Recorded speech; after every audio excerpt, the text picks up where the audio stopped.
good afternoon to all of you. Myself, Dr. Charu Gupta, and I would be giving the presentation on one nutraceutical, which is that is the resveratrol. And this nutraceutical is particularly very important. I would be focusing on the cardiovascular health. So now, before going into the details of this resveratrol, I would first like to bring your attention about the brief history of the nutraceuticals. What are nutraceuticals? Basically, there was a Greek physician, Hippocrates, who is also known as the father of medicine, and he said that let food be your medicine and medicine be your food. So basically, the focus was on the instead of using the drugs for the treatment of the disease, the focus should be on the consuming the nutrients so that the disease can be automatically prevented. So if we talk about the term nutraceutical, so it was actually coined by combining the two words, that is the nutrition and the pharmaceutical. So that the nutrients which are having the pharmaceutical value is in addition to the nutrients that they provide to the body. And this term was coined in the year 1989 by Dr. Stephen D. Fellis. Okay, so resveratrol is basically, if we talk about its chemistry, it is a polyphenolic compounds which are known as still beans, and the plants produce these resveratrol whenever they are in stress. Like stress can be anything, whether if they're exposed to the fungal infection, whether there is any injury, or if they're exposed to an ultraviolet radiations. And particularly resveratrol is found in higher concentrations in grapes, which are grown in the cooler climates. And there the fungal infection, they are more prone to the attack of the fungus.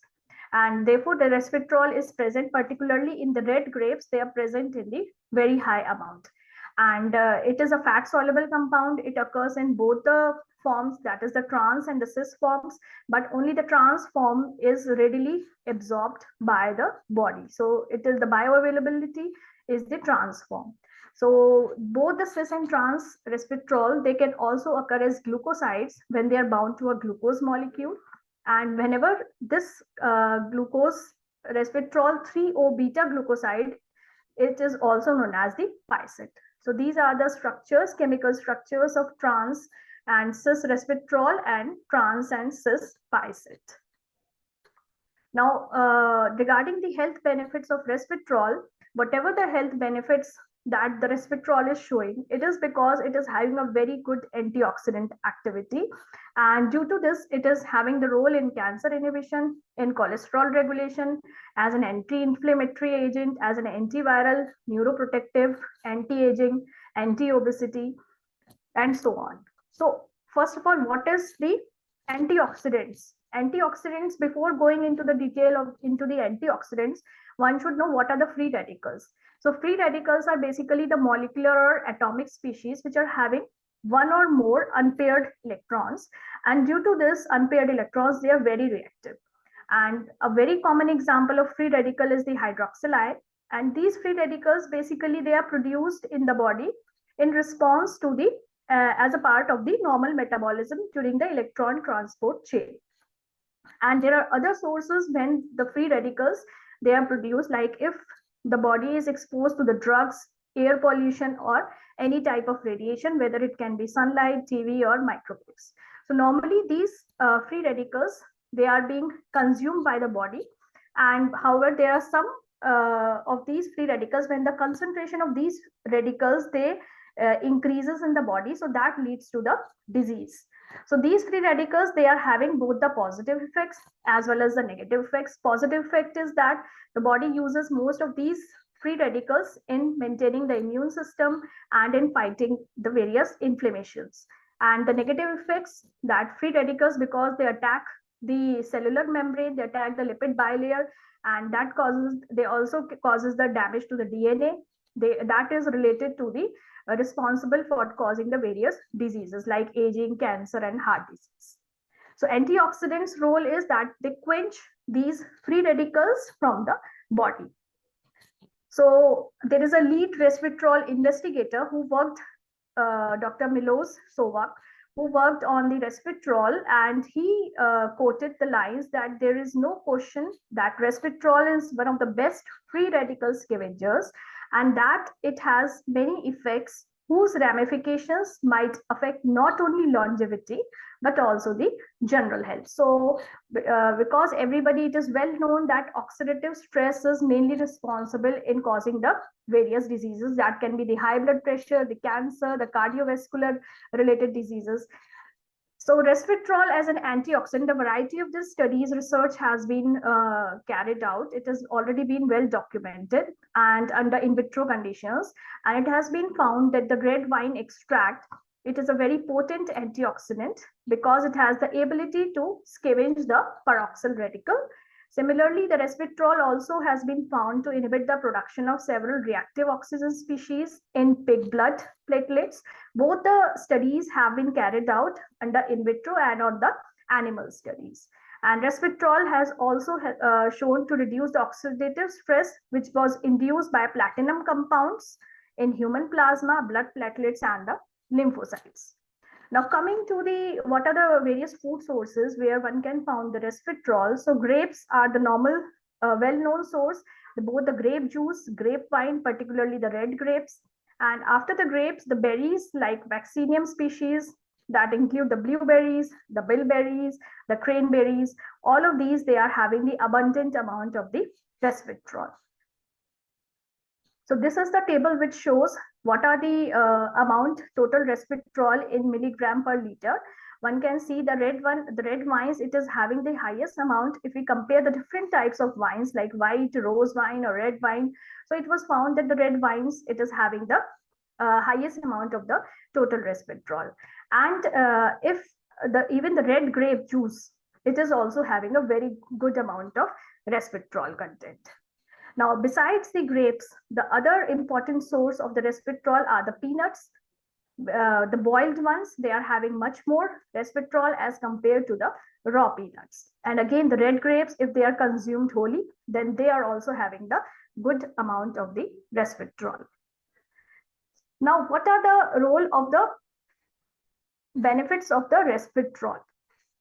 So in particularly in different feeds. So first of all, like I discussed, that it is having an anti-cancer effect. So anti-cancer is basically is that it interferes, the resveratrol interferes in suppressing the initiation of the tumor, in promotion and progression. So it basically stops the tumor initiation and it induces, in other words, we can say that it induces the apoptosis in unhealthy cells. Now this apoptosis is promoted because it promotes, resveratrol promotes the activity of the normal kappa B and cyclooxygenase 2 enzymes. Normal kappa B enzyme is important for maintaining the normal activity of the cardiovascular health, and cyclooxygenase 2 enzyme is responsible for the anti-inflammatory activity. So a cyclooxygenase, basically it promotes the inflammation, so it helps in promoting the cyclooxygenase 2 activity. Then anti-aging activity, it helps in promoting the normal activity. There is one SIRT1 gene. This gene has been identified to be involved in reducing the calorie restriction, in the mobilization of the fat, and in promoting the mitochondrial function. And overall, it promotes the longevity. That's why we call that resveratrol is having the anti-aging activity. So there are, it basically increases the activity of the enzyme SIR2, which also is responsible for increasing the lifespan of the yeast cell. And in relation to the promotion of the cardiovascular health, so resveratrol, it promotes the normal platelet activity, vasorelaxation activity, and antioxidant protection. So all of these activities, biological activities of the resveratrol, they also helps in fighting particularly the obesity and diabetes related problem. So these are some of the research that I have been quoting for showing, that has shown that the resveratrol's role in inducing apoptosis in the cancer cells. Basically, resveratrol has been found to inhibit the proliferation and induce apoptosis in the number of the cancer cell lines. And it also has been found to induce the cell cycle arrest when it was added to the cancer cells grown in the culture media. Now, resveratrol, what is the role of resveratrol in the nuclear factor that we were discussing in the previous slides? So nuclear factor, that is kappa B, it is basically a protein which is involved in the cellular responses to stress and it plays a very key role in regulating the immune response to the infection. And if this nuclear factor kappa B is incorrectly regulated, so that is responsible for causing the cancer, inflammation, viral infection, and so on. And resveratrol, it has been shown to promote this normal nuclear factor kappa B activity. So various studies have been reported that has been proving that resveratrol, it has a potent, and sometimes this nuclear factor, it is overexpressed. So it has also been shown to be a potent inhibitor of this enzyme, and this it does so by blocking the enzyme of the kinase 1 kappa B kinase activity. So all these studies, they examined the anti-inflammatory effects of the resveratrol in the human airway epithelial cells and in the cell lines. Now coming to the resveratrol's role in the inflammation. So cyclooxygenase is an enzyme, and by blocking this enzyme, which helps in the interferes the production of the chemical messengers, and they are responsible for causing basically the pain and swelling what happens from the inflammation. So suppression of COX-2 expression by blocking the activation of the two enzymes. So basically resveratrol directly inhibits the activity of this cyclooxygenase 2, which is responsible for causing the inflammation. Then coming to its very important role in the cardiovascular disease. So this effect can be explained from a very interesting example of which is popularly known as the French paradox. So basically, this study was carried out in the France, and it was observed that there the mortality rate from the heart disease, it is relatively very low as compared to the deaths as reported from the other countries.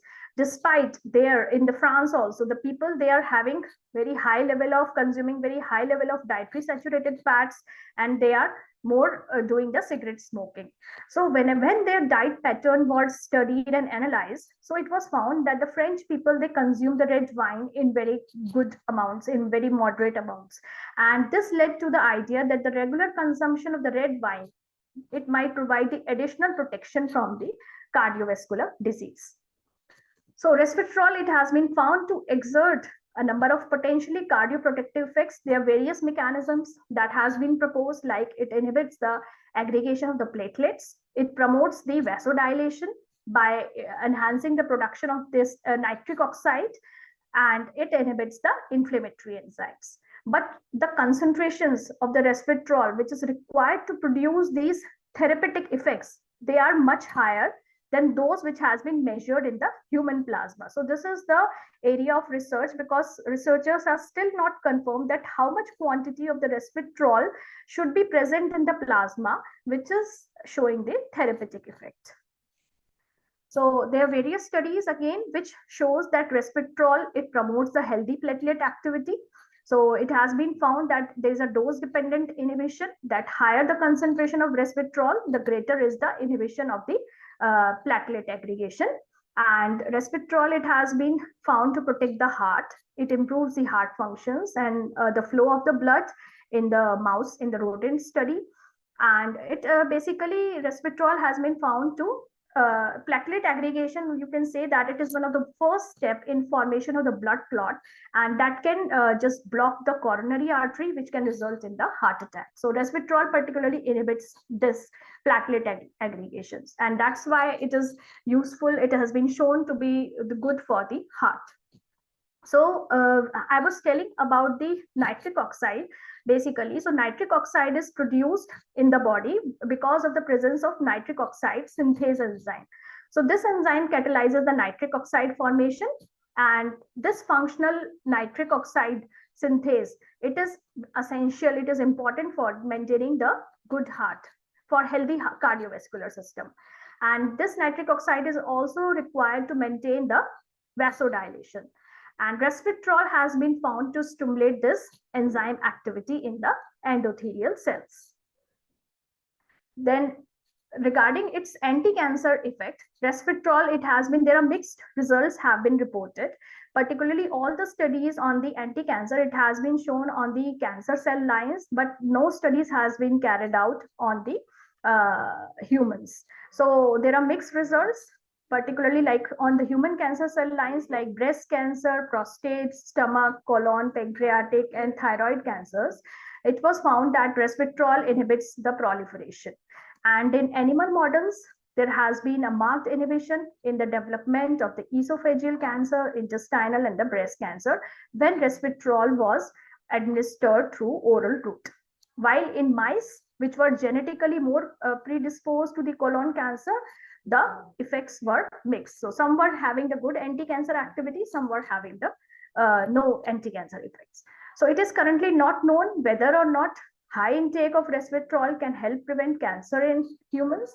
And studies suggest that even very high dietary intake of resveratrol may not result in tissue levels that are high enough to demonstrate the protective effects that resveratrol has shown in the cell culture studies. So basically, one can say that the results or the research on the cancer cell lines and on the animal studies, they are quite contrary and they are variable. So anti-cancer effect does not cannot be further be proved by take of the resveratrol. Now, resveratrol's another function has been found to be is the anti-aging and calorie restriction by causing the weight loss. So basically, calorie restriction is reducing the calorie intake without causing the malnutrition. And resveratrol has been found to be a very proven method for extending the lifespan by up to 30 to 50%. And research has shown that it has the ability to postpone the age-related functional decline and other age-related diseases. So how it works? Resveratrol basically, it extends the cell line through controlling the sirtuins. Sirtuins basically, they are the regulators of aging, which are present in virtually all the living organisms. And these sirtuins, they enhance the cell survival during the time of stress, especially during when there is a food scarcity. And in the yeast cells, the studies have shown that restricting the calorie intake extends the lifespan of organisms. So these sirtuins, they basically helps in rejuvenating the old and dying cells, and by speeding up their DNA repair process, they stimulate the production of the protective antioxidants. So sirtuins basically helps overall, you can say that they helps in surviving the cells. And resveratrol has been found that to activate this sirtuin activity without the extreme difficulty of starving oneself. So these are some of the research that I have included, which have been worked on the seasonal fish, where the resveratrol has been found to extend the lifespan by 59%. And they're also been shown to improve the swimming performances, cognitive related, age-related decline. It also delayed the motor activity. And the obese mice, which were supplemented with resveratrol, they were found to live at average of 15% longer than the obese mice which were not fed with the resveratrol. So these are again some of the studies which were carried out on the resveratrol's role on the activation of sirtuins, like on the yeast, where it has been found to increase the stability of the DNA, and it extended the lifespan by 70%. Even in Drosophila melanogaster, resveratrol was identified being beneficial, and it has been shown to extend the lifespan under normal laboratory conditions. In addition, resveratrol might also help in fighting the obesity-related problems, like because exposure to resveratrol, it also reduced the secretion of substances which are called the interleukin 6 and 8. And these two compounds, they are linked to the development of diabetes, and they sometimes clog the arteries, and they are thought to be responsible for the obesity-related problems. So resveratrol reduced the secretion of these two marker compounds, that is interleukin 6 and 8.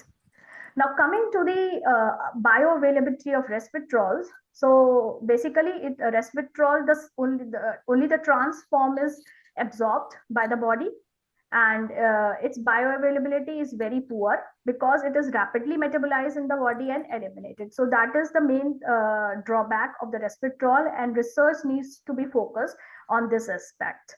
Because it is having a low solubility, it is rapidly metabolized, and it is poorly bioavailable in the body. Regarding the safety studies of the resveratrol, the data in humans have revealed that it is safe to ingest, and there are certain human trials have been carried out where the resveratrol was given in the different doses to around 29 volunteers, and no serious adverse events were reported. Regarding the drug interactions, resveratrol drug interactions, it has been found to show some inhibitions. So it has found to inhibit the human blood aggregation, and high intake of resveratrol, if it is taken from the supplements, it could also increase the risk of bleeding when taken with the anticoagulant drugs. So, or antiplatelet drugs, or a person is on some non-steroidal anti-inflammatory therapy. So there are some drug interactions which has been found to be with the resveratrol. So one can just conclude like little is known about the absorption and clearance of the resveratrol, and it has or its effect on liver. Research needs to be more done regarding what are the effects of resveratrol, long-term effects on the liver. And research on resveratrol has focused basically on the short-term effects, which are more being dominated by the in vitro studies or non-human models. So more studies are required to be done on the human models, and it has been also been found to potentiate the breast carcinoma in some studies. So that also limits its use despite having so many proven benefits. And basically the main dietary source is, because we have discussed that red wine is the main dietary source, but possibly a dietitian cannot recommend its patients that one should consume more red wine. So my recommendation, the best recommendation would be that instead of having the red wine, one can use can drink the red grape juice, or simply consuming the red grapes. So one can get the resveratrol in that form. So thank you one and all. About antibacterial film of gelatin-pullulan for biocontrol Salmonella bacteria.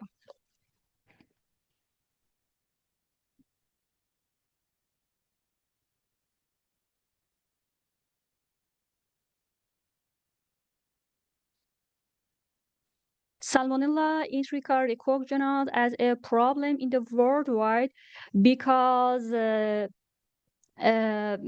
damage material in foods and vegetables, and create harmful in the health human and so on. Two main sources of Salmonella enterica are Salmonella enteritidis and Typhimurium in the outbreaks, in the foodborne outbreaks. So when the material expose cross-contamination, we can use active packaging to prevent growth of pathogen. We can use antibacterial active packaging. Antibacterial divide to two groups: natural and artificial antibacterials. We select natural antibacterial such as bacteriophages. Bacteriophages divide to two groups: lytic phage and lysogenic phage. Of course, lytic phage is important to safety because approved by FDA and our GRAS.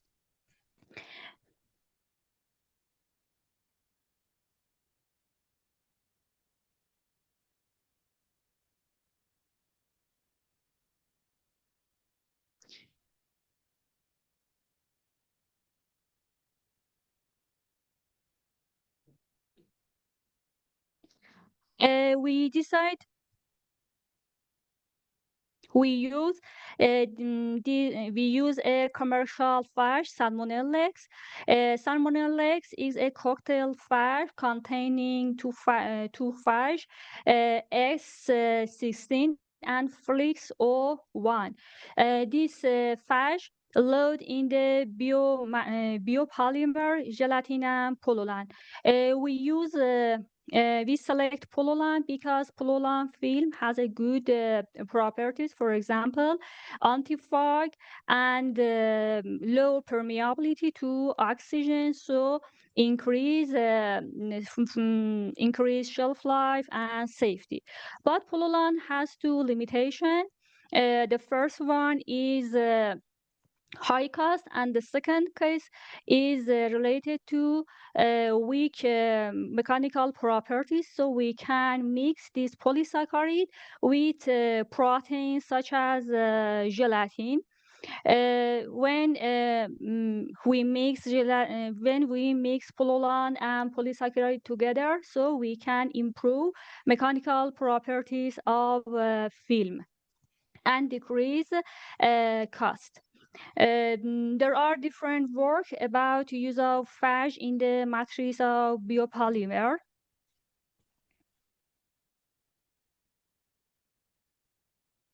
In this work, we evaluated mechanical and water vapor permeability and opacity properties in the gelatin pullulan.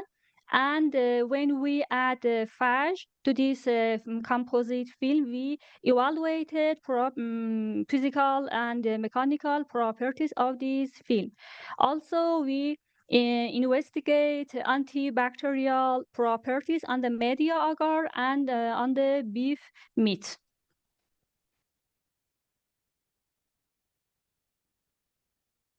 As you can see, these are material we use in the project.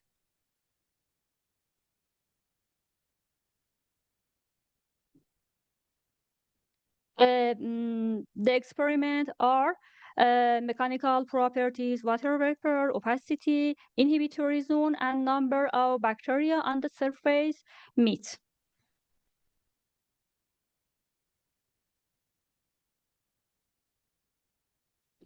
The first stage is titration of phage, because we have a commercial phage, so we have to determine concentration of phage. So stock solution of phage at first dilute in SM buffer. After that, we add 100 microliter of each dilution, add to soft agar, and add 100 microliter overnight bacterial culture of Salmonella. Then and then mix together and pour on the tryptone soy agar. When solid, after that we incubate in the incubator at this temperature. After 24 hours, we enumerate the plaque phage.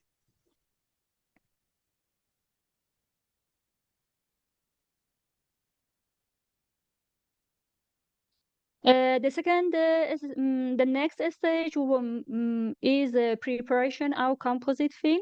So 10 gram of gelatin and pullulan separately dissolved in water, and by heat, when mixed together, when homogeneous dissolved in the water. After that, we mix together at different ratio of gelatin and pullulan. Again, heat and mix together. After that, pour on the plate and wait to dry film. This is a control film without adding phage. So for to prepare film, antibacterial film, when we prepare the composite film, wait to decrease temperature until to 30 centigrade. After that, add 1 milliliter of stock solution of phage to each solution of film. After that, pour and wait to dry in the laminar hood.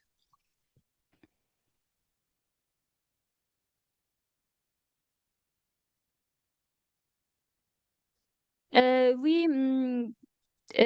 investigate mechanical properties. by texture analyzer and measure tensile strain and elongation at break by this formulation. Next experiment is water vapor permeability. At first, prepared a disc of film.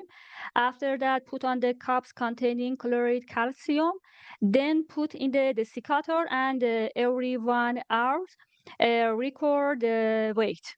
Then water vapor permeability calculated by these formulations.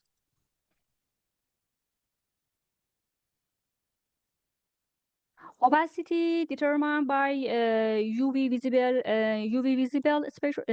spectrophotometer, and by UV visible we measured absorbance.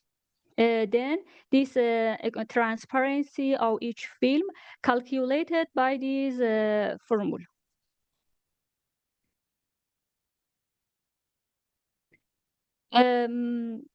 To determine inhibitory zone, at first prepare concentration, a culture of bacteria with this concentration.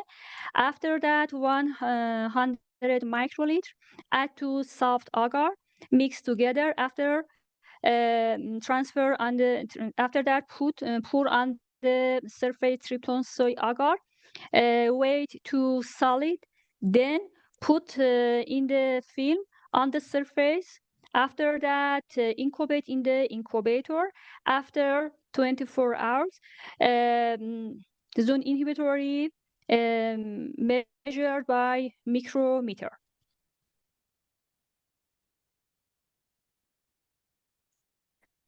To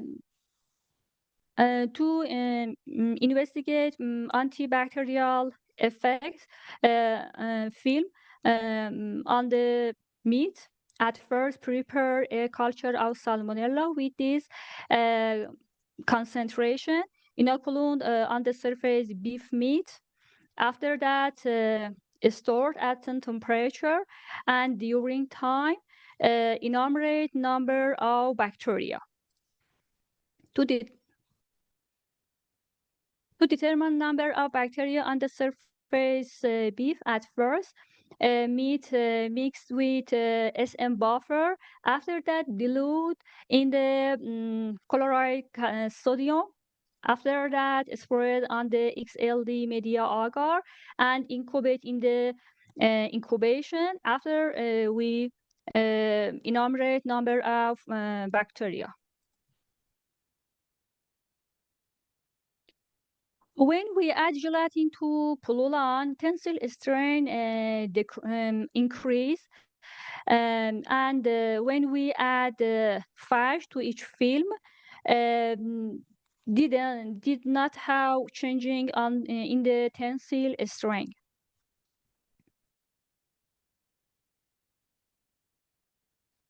But when we add gelatin to pullulan, elongation at break decrease.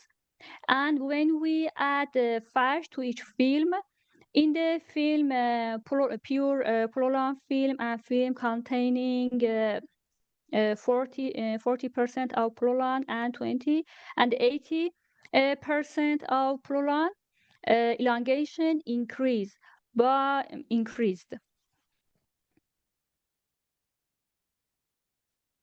And water vapor permeability with adding gelatin to pullulan decreased.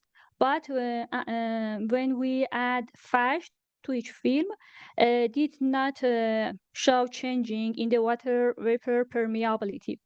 This difference related to different thickness of each film, gelatin and pullulan, and the different particle size of biopolymer and structure of structure biopolymers, gelatin and pullulan, because pullulan has a amorph structure and gelatin has a semicrystal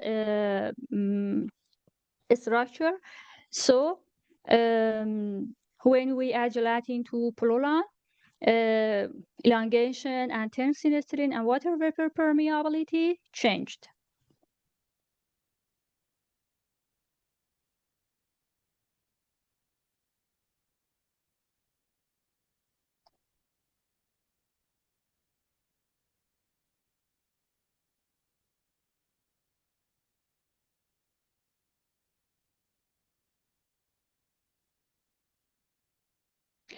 Transparency, when we add gel-to-pullulan, transparency increased in gelatin compared to pullulan film.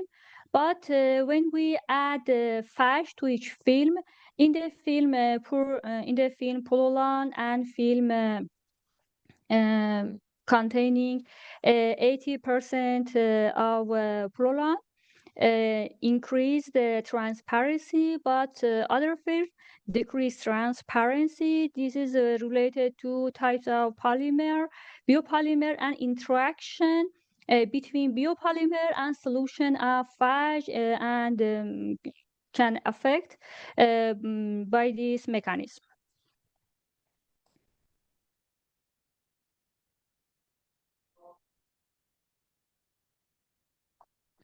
After that, we select film containing 80% of pullulan because showed a good permeability for a good properties.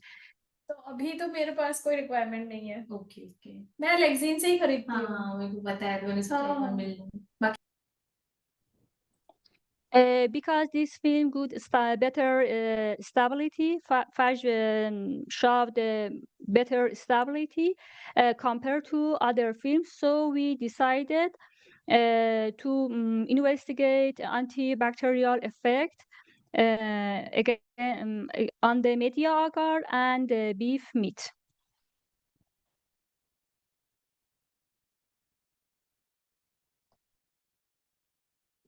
Zone inhibitory on the media agar against Salmonella typhimurium was more than Salmonella enteritidis.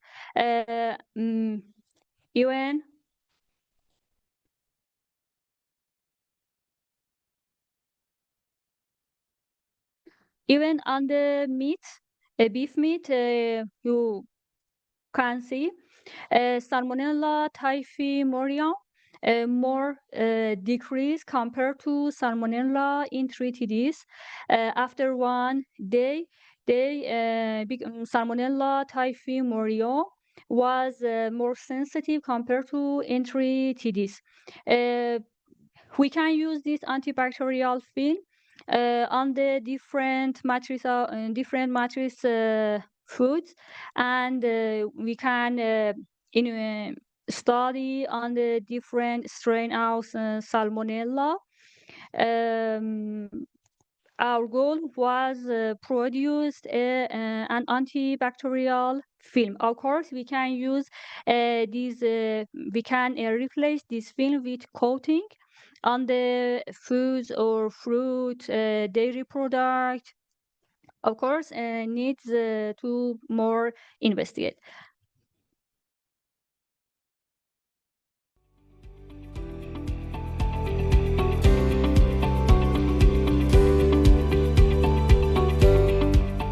Okay.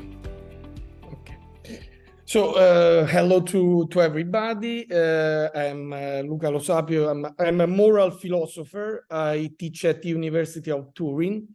And my presentation will be focused on cultivated meat and the ethical concerns regarding this new challenging technology.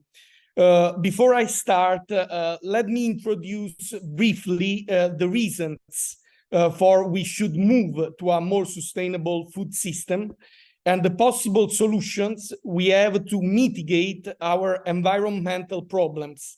In particular, focusing on cultivated meat, which I will also briefly introduce in its technical features, in its technical aspects.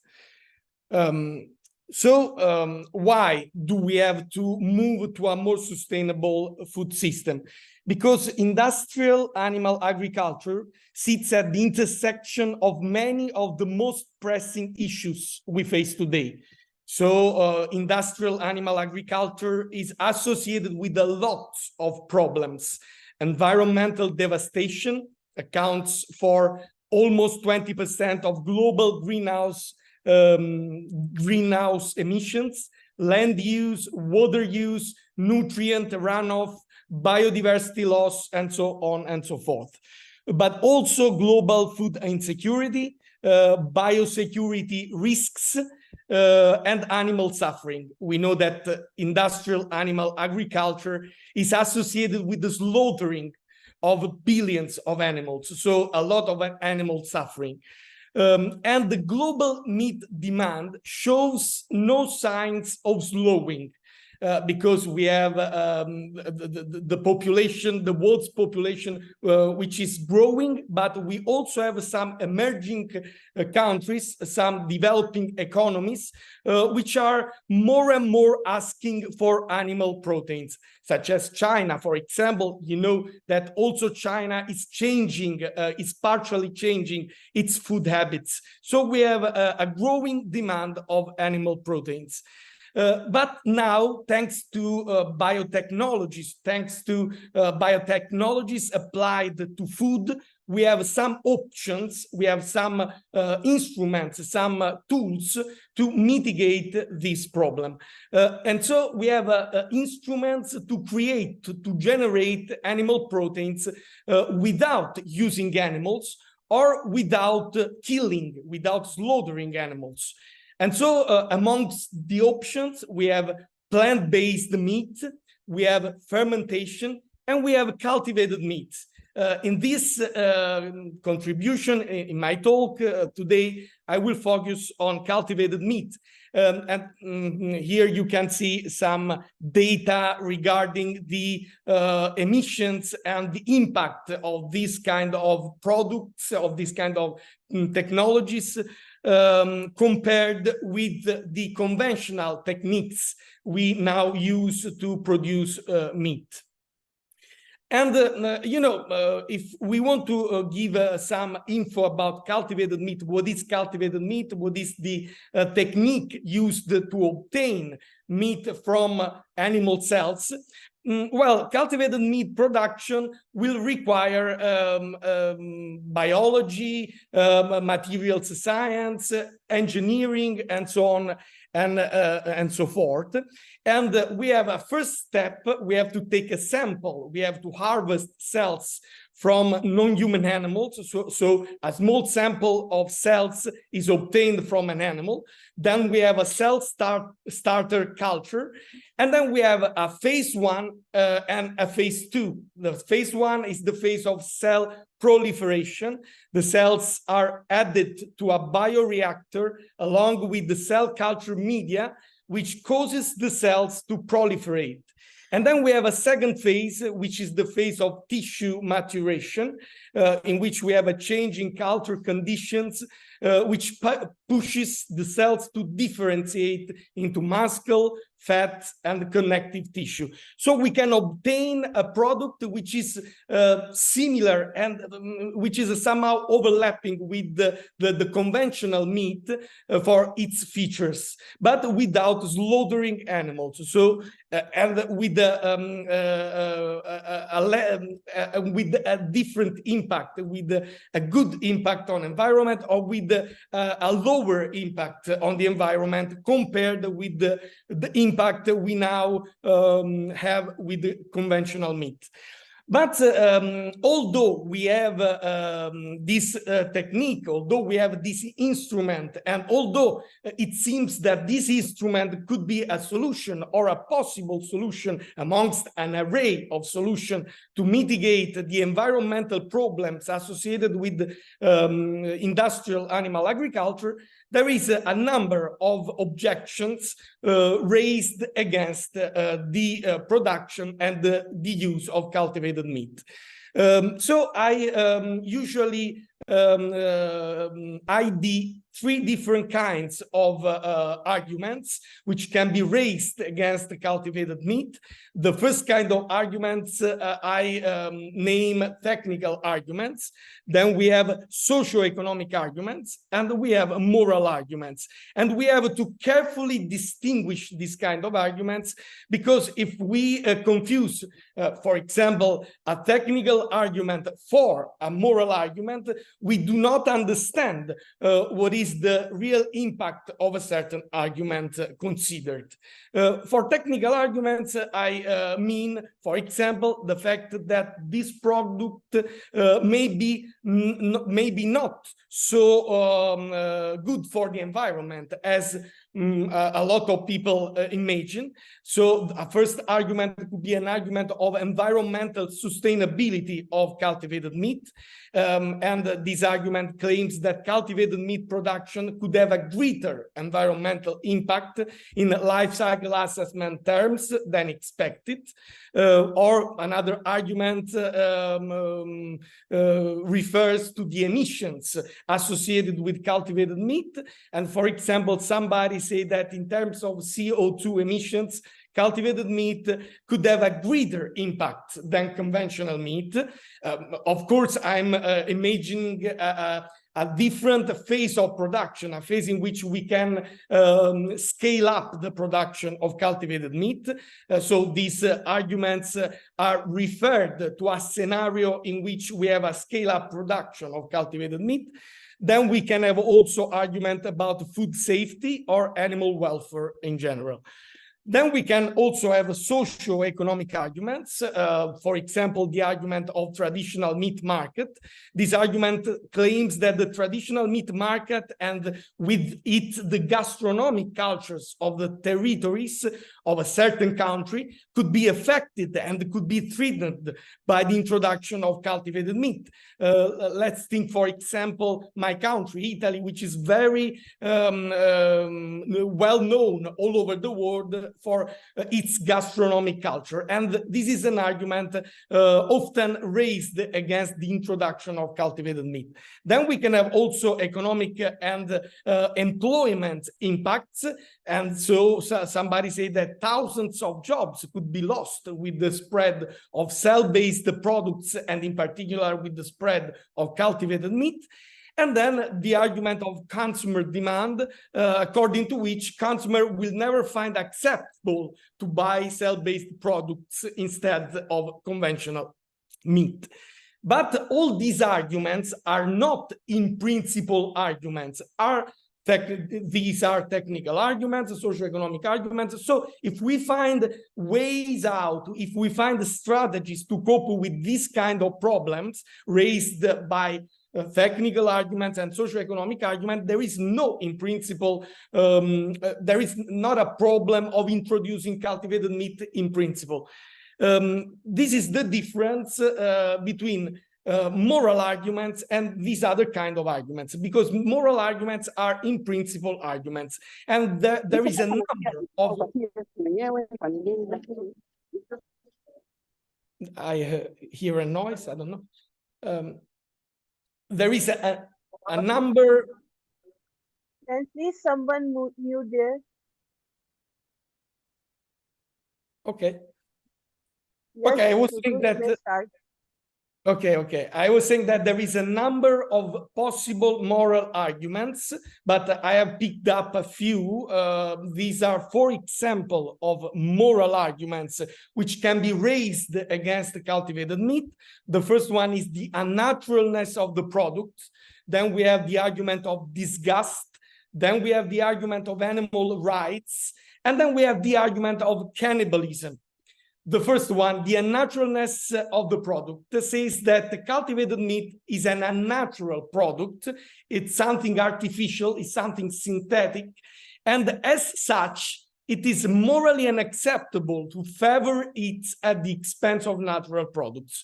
So compared with the conventional meat we obtain by killing and slaughtering animals, this product is somehow artificial, and we cannot accept this kind of product because of its unnaturalness. Then we have the disgust argument. The disgust argument says that cultivated meat generates disgust in consumers, and this disgust acts as a moral guide for what is right and what is wrong. So we can use this feeling, disgust, to have a sort of indication for our actions. So we can know that because this particular thing is disgusting, we have to avoid doing this thing, or we have to avoid, in general, acting in a certain way. Then we have the animal rights arguments, and this is an argument often raised up also by vegans and from authors belonging to the vegan context. And this argument says that also with harvesting cells, with the biopsy we need to harvest cells from animals, we are violating the animals' rights. So we are somehow violating their bodily integrity. Yes, we know it's something different from slaughtering animals, from killing and slaughtering animals, but we are still violating their rights. And then the last argument is the argument of cannibalism, and this is a sort of slippery slope argument. Why? Because the supporters of this argument say that once we have introduced cultivated meats, we cannot exclude that this technology would be used to produce human meat, for example. So this is something taboo, and is something we have to avoid with any means. And this could be another problem. But let's try to reflect a little bit on these four arguments. The first one, the unnaturalness of the product. The unnaturalness of the product, we can formulate different counter-arguments, different objections to this argument. For example, by saying that industrial animal agriculture is also unnatural. So if we want to stop the introduction of cultivated meat, we also have to stop the ongoing use of products of industrial animal agriculture, deriving from industrial animal agriculture, because they are both unnatural, they are both artificial, and we cannot oppose, we cannot contrast cultivated meat and, in general, cellular agriculture and support, on the other hand, industrial animal agriculture. They are on the same line, they are on the same level from this point of view. And the second counter-argument we can raise against the argument of naturalness is the fact that the descriptive and the prescriptive levels should not be overlapped. So when we make a picture of something, for example, we make a picture of something which is natural, we cannot say that this thing, for the only fact that it is natural, is also good. Something may be natural but not good, and something may be artificial but good. And on the contrary, because you know some of the documents we left them in the office. Let me see whether I have any in whatever invitation letter from also against this argument we can formulate possible counter arguments. In first place, often the feeling of disgust developed in an evolutionary past, which is very different, which was very different from today's scenarios. So the fact that we have disgust, if we have a feeling of disgust against something, doesn't mean that this something is actually evil, is actually bad. And the fact that we have this feeling doesn't mean anything if we don't put under moral scrutiny and under rational scrutiny this feeling. And another aspect which is very important is that the feeling of disgust is also culturally mediated. For example, in Italy, we do not love eating insects. In other parts of the world, in other countries, insects are part of the diet of those countries. So we have to focus the fact that we have to highlight the fact that the feeling of disgust is also culturally driven. Then the argument of animal rights. This argument can be contrasted with possible counter-arguments too. The first is that the category of animal rights sometimes sounds like an abstract appeal. So this category, animal rights, could be a good one for addressing human context and for addressing and evaluating human beings, but is sometimes misguiding if we use this concept, this notion, to address animal situations and animal problems. And then we can reasonably assume that animals involved in the food industry would give their consent in using this new kind of technology, because there is a sort of, how can I say, there is a sort of trade-off. We can continue using animals, but with this new technique, we can use animals without causing harm, without infringing their bodily integrity, because by taking cells, harvesting cells by a biopsy, through a biopsy, is not something problematic for the animal. So also this argument is not very strong. And the last one is the argument of cannibalism. And we can also contrast this argument by opposing two possible counter-arguments. The first one is that the slippery slope arguments in general are not well directed, because it is not certain that this scenario in particular will materialize. So we do not know if in the foreseeable future humans will decide to introduce human meat and taste this kind of exotic product. We cannot say this for certain. So all the slippery slope arguments have this problematic pattern, this problematic feature.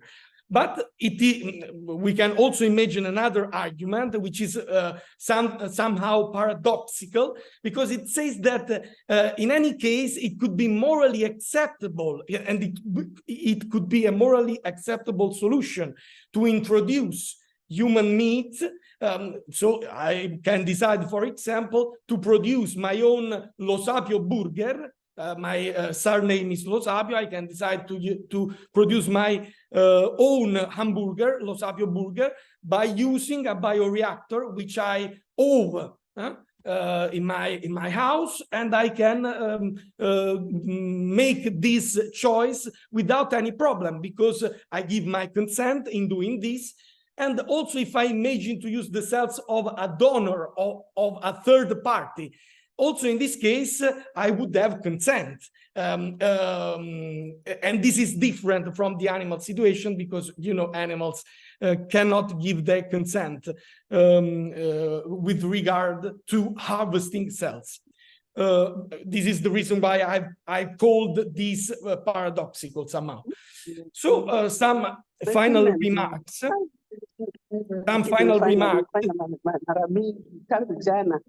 I've given you my clearance. Cultivated meat into the panacea for all evils. So this is not the only solution we have to use to mitigate our environmental problems and the problems associated with industrial animal agriculture, but this is one of many possible solutions. So we do not have to focus only on this one. The second one, we must avoid adopting a technological fixed perspective.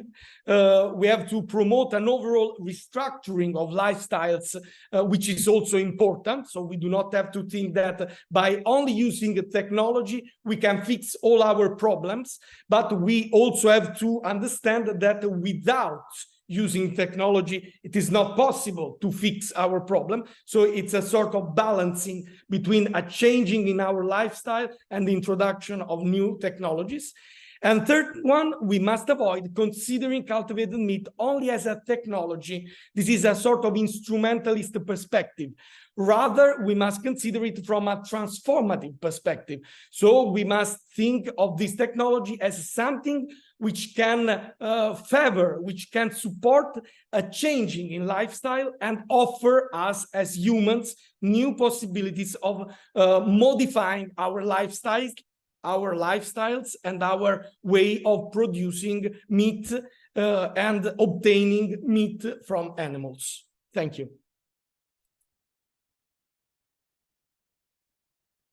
Thank you so much, Lo Sapio. You have a wonderful presentation.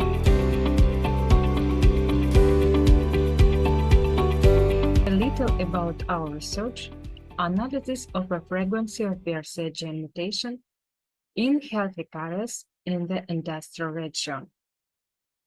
The reason for the research was being the consistently high rate of cancer disease and environment pollution over many years in vast city of the Republic of Bashkortostan. As known, the breast cancer was the most diagnosed cancer, just ahead of lung cancer. But lung cancer continues to account for the majority of deaths among all genders, while breast cancer is the deadliest cancer in women. Although breast cancer most frequently affects women, about 1 in 100 cases of breast cancer in the United States is found in a man. The biological mechanism leading to the occurrence of breast cancer are complex and can be caused by a number of risk factors. They are related to genetic factors, as well as hormonal exposure, lifestyle, food and alcohol consumption, obesity, and environmental factors. Intensive industrial activity leads to environmental pollution, accumulation of mutagenic agents capable of damaging DNA, and, as a result, genotoxic effects on the human body. BRCA1 and BRCA2 genes are tumor suppressor genes that play a crucial role in the cell, the protein products of which maintain genome integrity by participating in homolog recombination process, double-strand breaks of DNA, cell cycle control, transcription regulation. The BRCA1 gene is located on chromosome 17, and while BRCA2 gene is located on chromosome 13.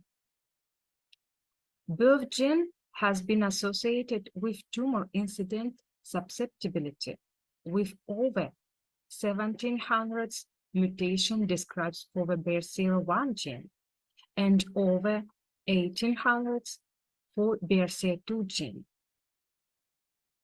A mutation in the BRCA1 gene arises as a result of cytidine monophosphate insertion at position 5382 of DNA sequences, and a mutation in the BRCA2 gene occurs due to thymidine monophosphate deletion at position 6174, are caused of genomic instability, as they lead to lost protein function encoded by this gene. Alteration of this gene results in chromosome instability and impairs checkpoint control mitosis, which promotes tumor development. Mutated genes of the BRCA family lead to the formation of dysfunctional DNA repair proteins that are unable to perform the function. Non-repaired DNA initiate genetic instability with an increased risk of oncogenic transformation of non-tumorigenic cell into malignant initiating cells.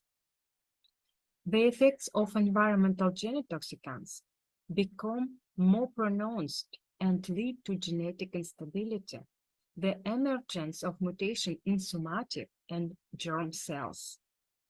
Acceleration of the mutation process lead to disruption of genetic information implementation process and malignant cell transformation. Breast cancer develops when a series of genetic mutations took place. Some cancer-associated mutations are inherited, but most are somatic mutations that occur as random events during a woman's lifetime. As the case of hereditary breast cancer and ovarian cancer syndromes are associated with germline mutation in the tumor suppressor genes BRCA family and are inherited in autosomal dominant manner. The longer a woman lives, the more somatic mutation occurs, and the more likely it is that this mutation will produce population of cells that may eventually become malignancies. Pathogenic variants in BRCA family gene are highly penetrant and are associated with a significantly elevated lifetime risk of breast and ovarian cancer and increased susceptibility to a number of other malignancies, particularly prostate and pancreatic cancers. One of the major risk factors for breast cancer is advancing age. A 30-year-old woman has about a 1 in 200 chance of being diagnosed with breast cancer in the next 10 years, whereas the 70-year-old woman has 1 in 25 chance. As is known, among the risk factors for cancer, chemical environmental pollution affects the signaling pathway involved in the appearance and progression of metastatic tumor cell. The population of industrial city may be exposed to multiple sources of environmental contamination. The Ufa city, the capital of the Republic Bashkortostan, is the largest industrial center, including oil refineries and petrochemical enterprises. The population of Ufa city is exposed to high technogenic impact. In this regard, the problem of assessing the real genetic danger and the impact of environmental pollution on human health is acute. So we have identified the epicenter with the highest level of emission of harmful substance. This is the first observation area within large petrochemical and oil industrial enterprises are concentrated. This is the main sources of constant environmental pollution. This territory is located in residential areas and affect the health of citizens living there. A significant part of the city population is constantly exposed to industrial emission from refineries of the first observation zone. So 3 zones are formed around the epicenter, depending on the distance from the source of pollution. There are the second, this one, third, and fourth observation areas. The division into observation zones was conditional and depend on the distance from petrochemical enterprises in the northern part of the city. Enterprises of the northern industrial complex located directly among residential areas and are concentrated in the first observation area. The first observation area and second observation area has no petrochemical industry enterprises. In the third observation area, which belongs to the southern industrial complex, is located on residential areas at the distance from 15 to 25 kilometers from the first observation zone. The leading source of the third observation area in this cluster are enterprises of instrument making and medical industries, woodworking, and the production of building materials. The fourth observation area is located in the southwestern part of the city, as far away from petrochemical enterprises as possible. There are no petrochemical production enterprises there on this territory, and in this regard, this observation zone 4 was considered as a conditional control zone. In our study, we examined DNA samples from 379 particularly healthy indigenous residents of Ufa, includes 260 women and 119 men. The middle age of this cohort was 18 years old. The selection of this age cohort group was due to the development of hormonal balance and the absence of chronic disease. It was shown that the total frequency of mutation in BRCA1 and BRCA2 genes reached 4%. The highest frequency, 6% of healthy BRCA mutation carriers, was found in the first observation zone, where petrochemical production enterprises are concentrated. The mutant homozygote genotype of BRCA2 gene was detected in 3% level of cases only among residents of the first observation area. The risk of mutation in this BRCA2 gene is 6 times higher in residents of observation area first. According to Dr. Ross' model of gene-environment interaction resulting in breast cancer, it was revealed that the population of Ufa City has a high and intermediate risk of breast cancer because it includes BRCA mutation and high environmental potential promoter level risk. And if in this case with residents no have BRCA mutation, but they have high environmental promoter levels. So it means that they have intermediate risk. Using genetic testing, we identified potential risk groups for effective prevention and safe strategy to reduce the risk of development breast cancer. We can implement preventive measures aimed to reduce risk of cancer by changing lifestyle and using supplements for carriers of mutant alleles of BRCA family gene. Few studies have investigated the role of Mediterranean diet as associated with a low risk of breast cancer.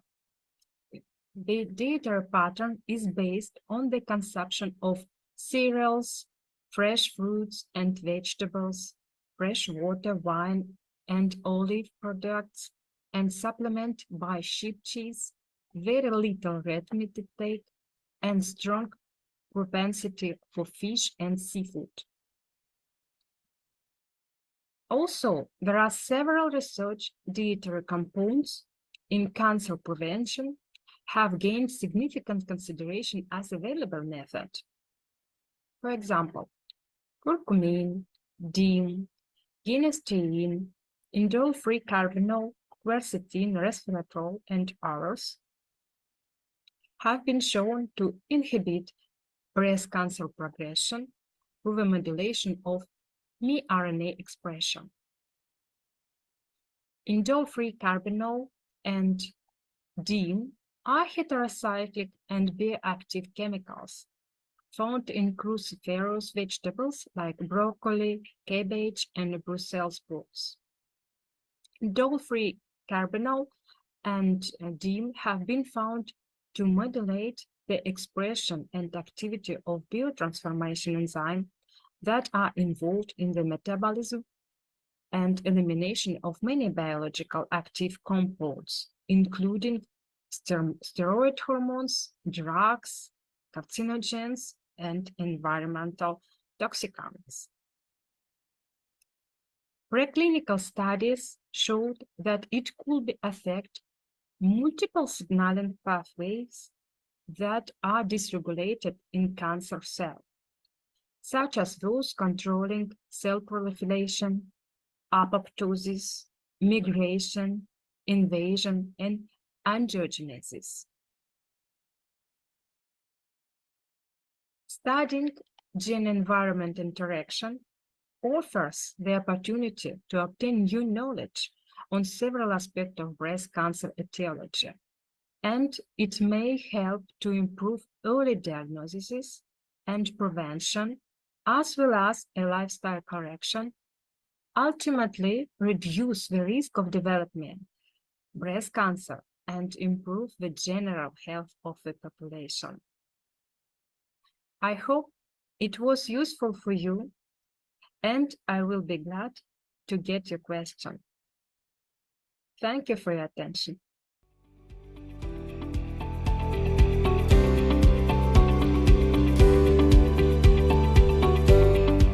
It's my pleasure to address you today to take about right oat and barley. This cereal can contribute to health. Please, can you please speak in English? Yes. Nervous. Please be calm. ecoscarelo@unimoron.edu.ar. The cereal that are used in Argentina fodder for feeding livestock, rye, oat, and barley, can also be used in the production as functional flour. The manufacturer breaks and baker wood due to their high fiber content and nutraceutical. Well, I'm sorry for interrupting you. Please speak in English. We cannot understand your language right now. Oh, Please try to speak in English. yes. Functional food. They define functional food as food they contain in addition to nutrients or other components that may be beneficial to health. We must also consider be demonstrable. Whole grain flour, whole grain should consist of the intact ground cracker of plaque calyxes, whose principal anatomical components, the starch, endosperm, and brain, are present in the same relative proportions of the exist in the intact carrier. Malting process. Malting is a process that consists for starting the germination of the cereal and then interrupting it by lowering the humidity of the grain. When exporting interrupt transformation occur by stopping this process, different characteristics are quickly obtained. In grain germination process is carried out. This is express the necessary enzyme and to make change in the molecular structure and obtain from in the greasing amounts of fermented carbohydrates within the group of soluble fiber and basic nutrients. Soluble fiber, solid fiber such as arabinoxes and beta-glucans have nutraceutical properties and are considered probiotics. soluble fiber and nutrients from lactic acid bacteria, probiotics. For in the instant time, soluble fibers such as arabinosia are considered prebiotics.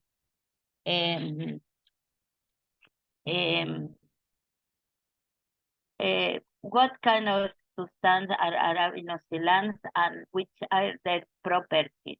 Arabinoxylans are the main polysaccharides present in cereals. They differ in their solubility in agua and in their ability to ferment. Hydrolysis of arabinoxylans produce arabinoxyoligosaccharide, which may be branched with arabinose. Arabinoxylanos, arabinoxyoligosaccharides have prebiotic by selective stimulate bone growth and metabolic activity of beneficial colonic macrobiotics. Basic chemical structure of ferulic arabinoxylans produce hydraulic enzyme of ferulate arabinoxylans on and their site of action be possible product of the enzyme hydrolysis of arabinoxylans of the ferulose arabinoxylans. In my group, modeling of nutraceutical chemical with are part of forest cereal flour. Nosotros, we optimize arabinoxylan oligosaccharides with the first molecular mechanics with software Gaussian is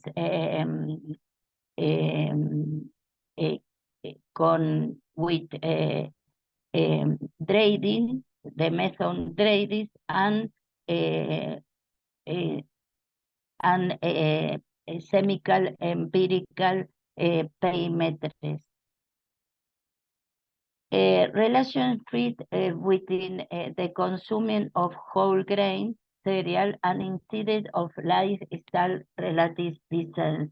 The consuming of bread manufactured with whole grain flour decreases the incidence of diseases caused by the current lifestyle, cardiovascular, hypercholesterolemia, cancer, type 2 diabetes. Whole grain food have been associated with significant health benefits that are not produced by eating refined grain food. Hypercholemia, Beltran and his collaborators applied metabolomic to resolve the mechanism endogenous biochemical by intermediate set of metabolite which is produced when rye bread is consumed.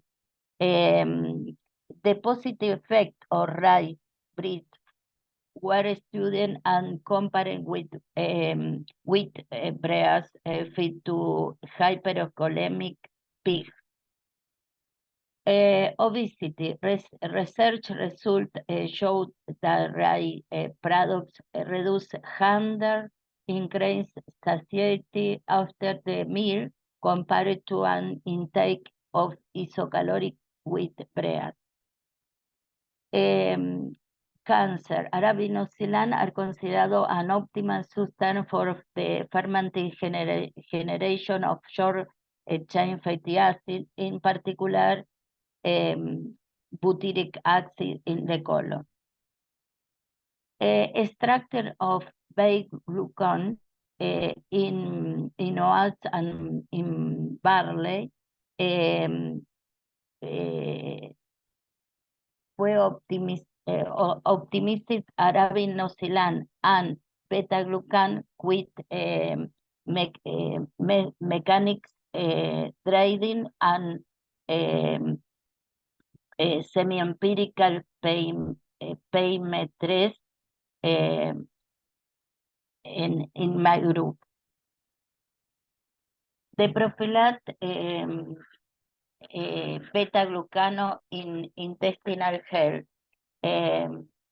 modulation of the gut microbiome, improve intestinal barrier, lowering intestinal inflammation, improve immune system, promueve prevention colon cancer.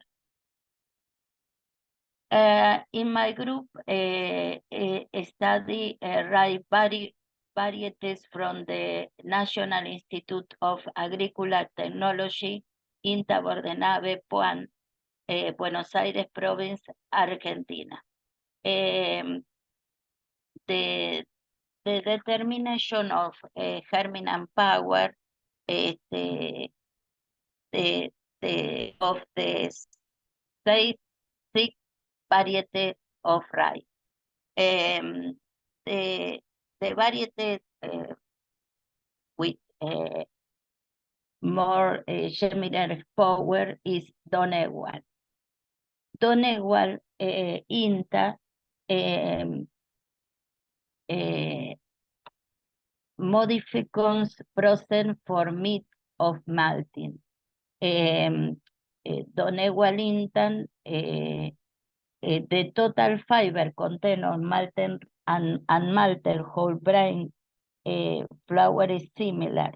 The soluble fiber content in whole grain malted rice flour is twice the fiber content in unmalted flour. Soluble fiber is responsible for the prebiotic response.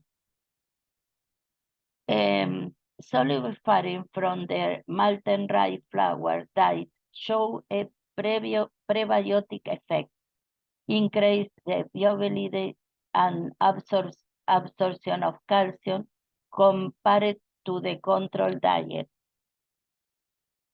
In vivo molten, male rats from the biberon of the nutrition chair in the Faculty of Pharmacy and Biochemical, Buenos Aires University. I used two semi-centric diet were prepared based on malted rice flour, HCM, and malted rice bread, PHCN, according to the American Institute of Nutrition. They were fit for 60 days. The intake of HCM and PHCN diet caused a significant increase in the weight of the intestinal. Respect to rat feed with diacetyl. The second content of rat feed with HCN and PHCN diet was significantly to a great extent that the content of rat ingest diacetyl. Acidification is one on the property that favor the ground of beneficial bacteria for the organism. The consumption of HCM diet was also associated with a significant increase in bone mineral content compared to diet feed. Right life profile,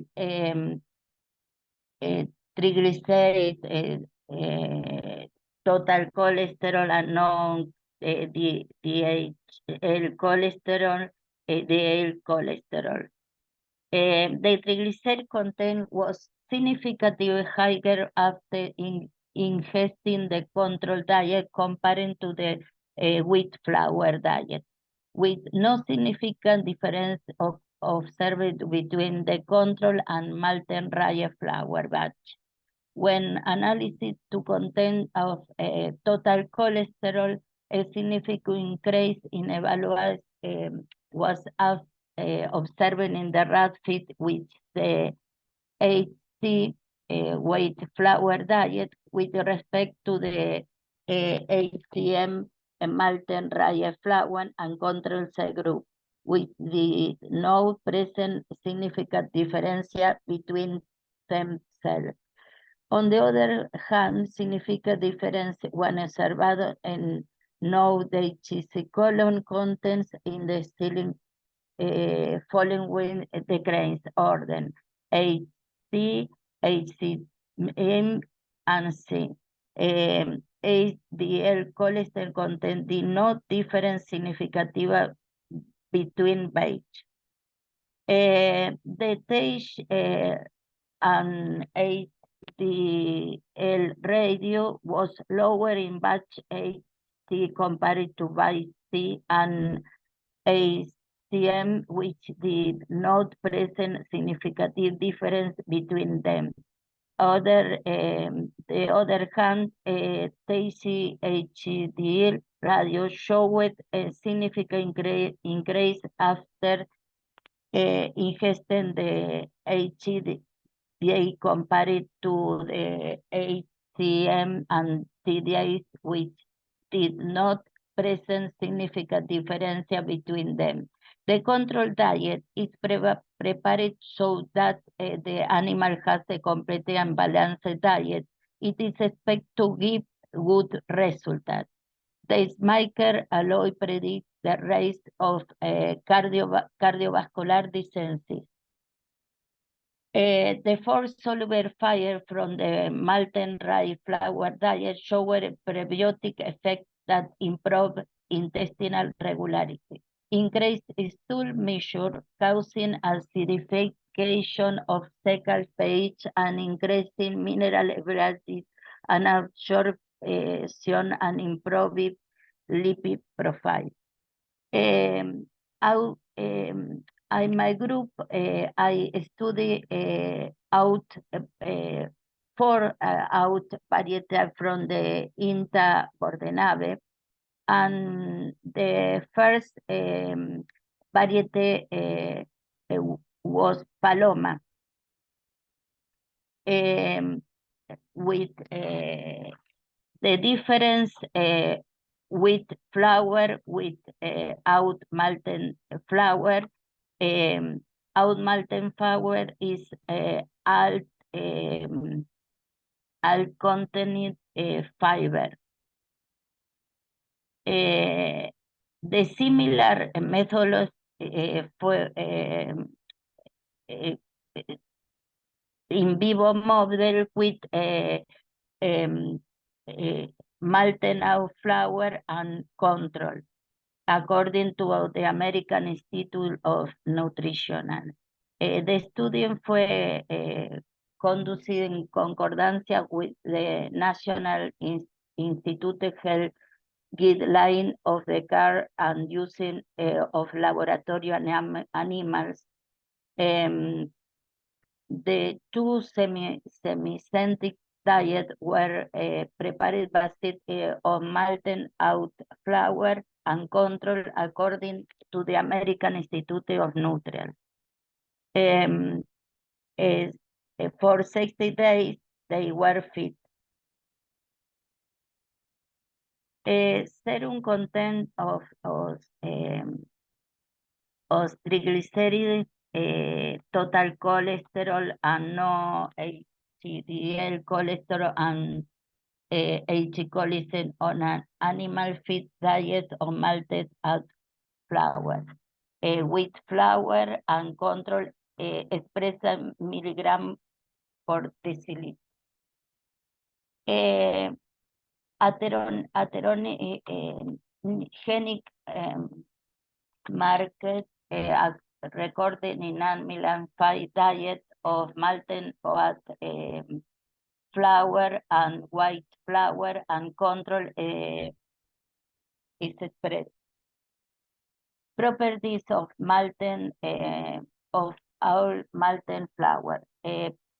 Paloma malted whole grain oatmeal flour showed high total fiber, knowing that the acidification of the intestine is a proper that favor the growth of bacteria beneficial to health, showed decrease in the page of the second with respect to control. Whole flour oat malten experiments an increment in stool mouse, a concept associated with the presence of soluble fiber with respect to control and flour, wheat flour. Total cholesterol decreased in relation to flour, wheat flour and control.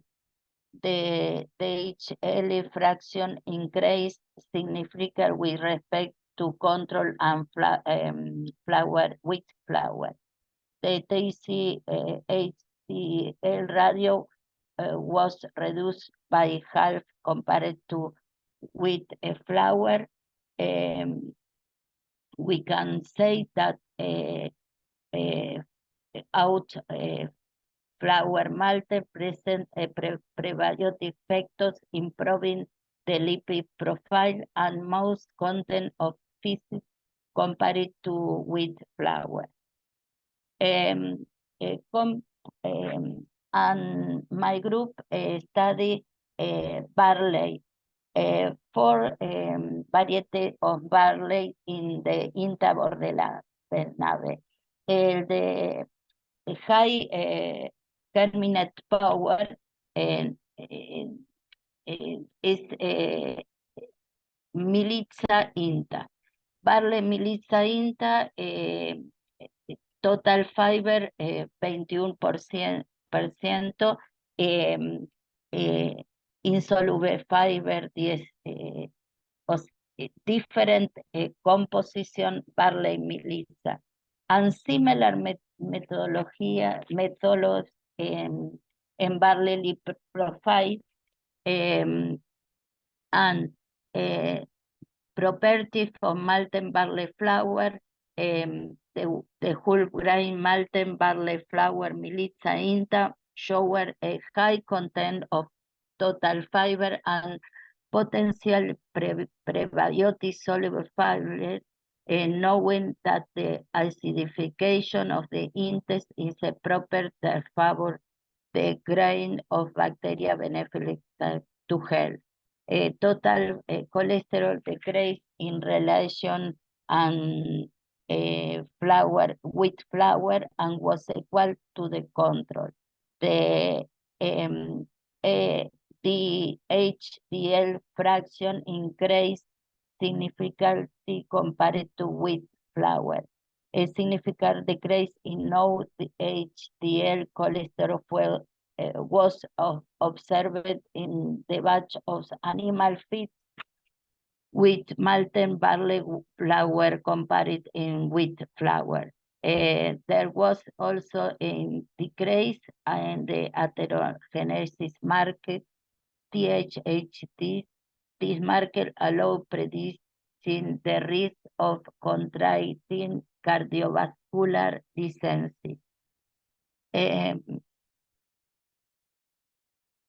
Thank you. The conclusion is the rye and the oats and the barley is a present prebiotic properties prebiotics in cereals in Argentina.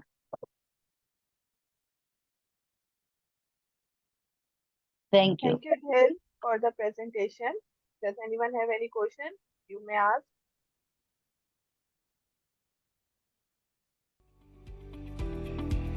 Okay, thank you.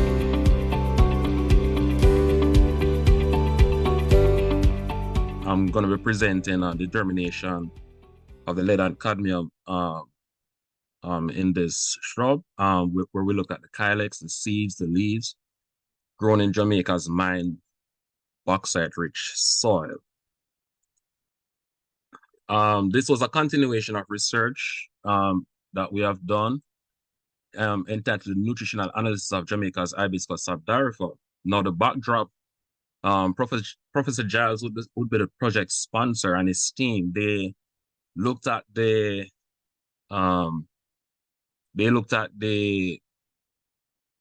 effect or the efficacy of the extract on cancerous cells, and they found favorable results, and was reported in line with many of the presentations that have reports that have been published, underscoring this plan to be a nutraceutic plan.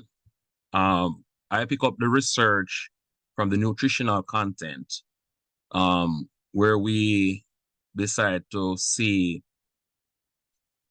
yes, we have many reports out there that the plant has good nutrition and, you know, is a nutraceutic, but not much work has been done on the local Jamaican variety of the plant.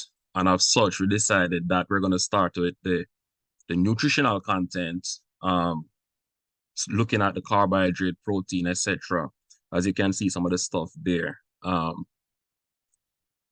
We found favorable results there, you know, the carbohydrate, lipid, protein content, sodium, potassium, etc.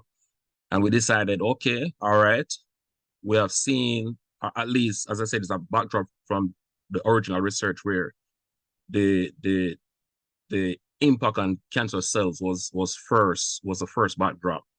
Now, coming to this, now we're seeing the nutritional content, and we're like, okay, it has nutrition, good. From our local variety that was not, you know, reported on per. So now it's good. All right. Everything is all right. But there's a problem. We're talking about mined bauxite-rich soil. And Jamaica is one of the countries that depend on bauxite for its industry. And one of the things we know about bauxite is that it has lead and cadmium.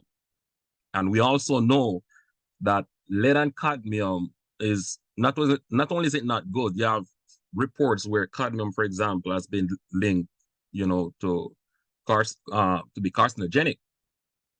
So you have a good plant that is effective, reported elsewhere to be effective, and at the same time you have lead and cadmium, which is of concern. So are there any relation? Is it possible that lead and cadmium could be in at least in our samples? And because these were grown in mined bauxite-rich soil, it led to the curiosity. Because while we don't want them to be there, the decision was, well, if we find it to be there, then we're going to have to now look at ways to grow these these nutraceutic plant, void of lead and cadmium, or isolate the nutraceutic properties from it so that we can get maximum benefit.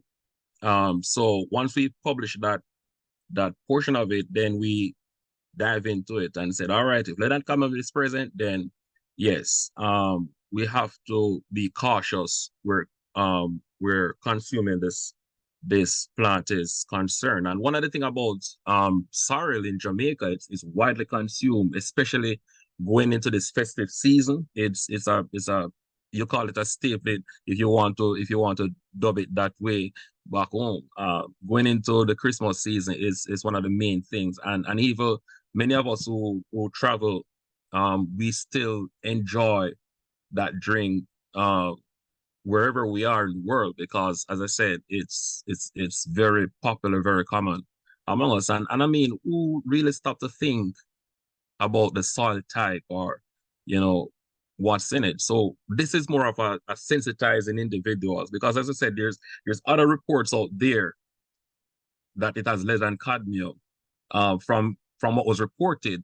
But for us, this was not done for us. So we decided to embark on this journey.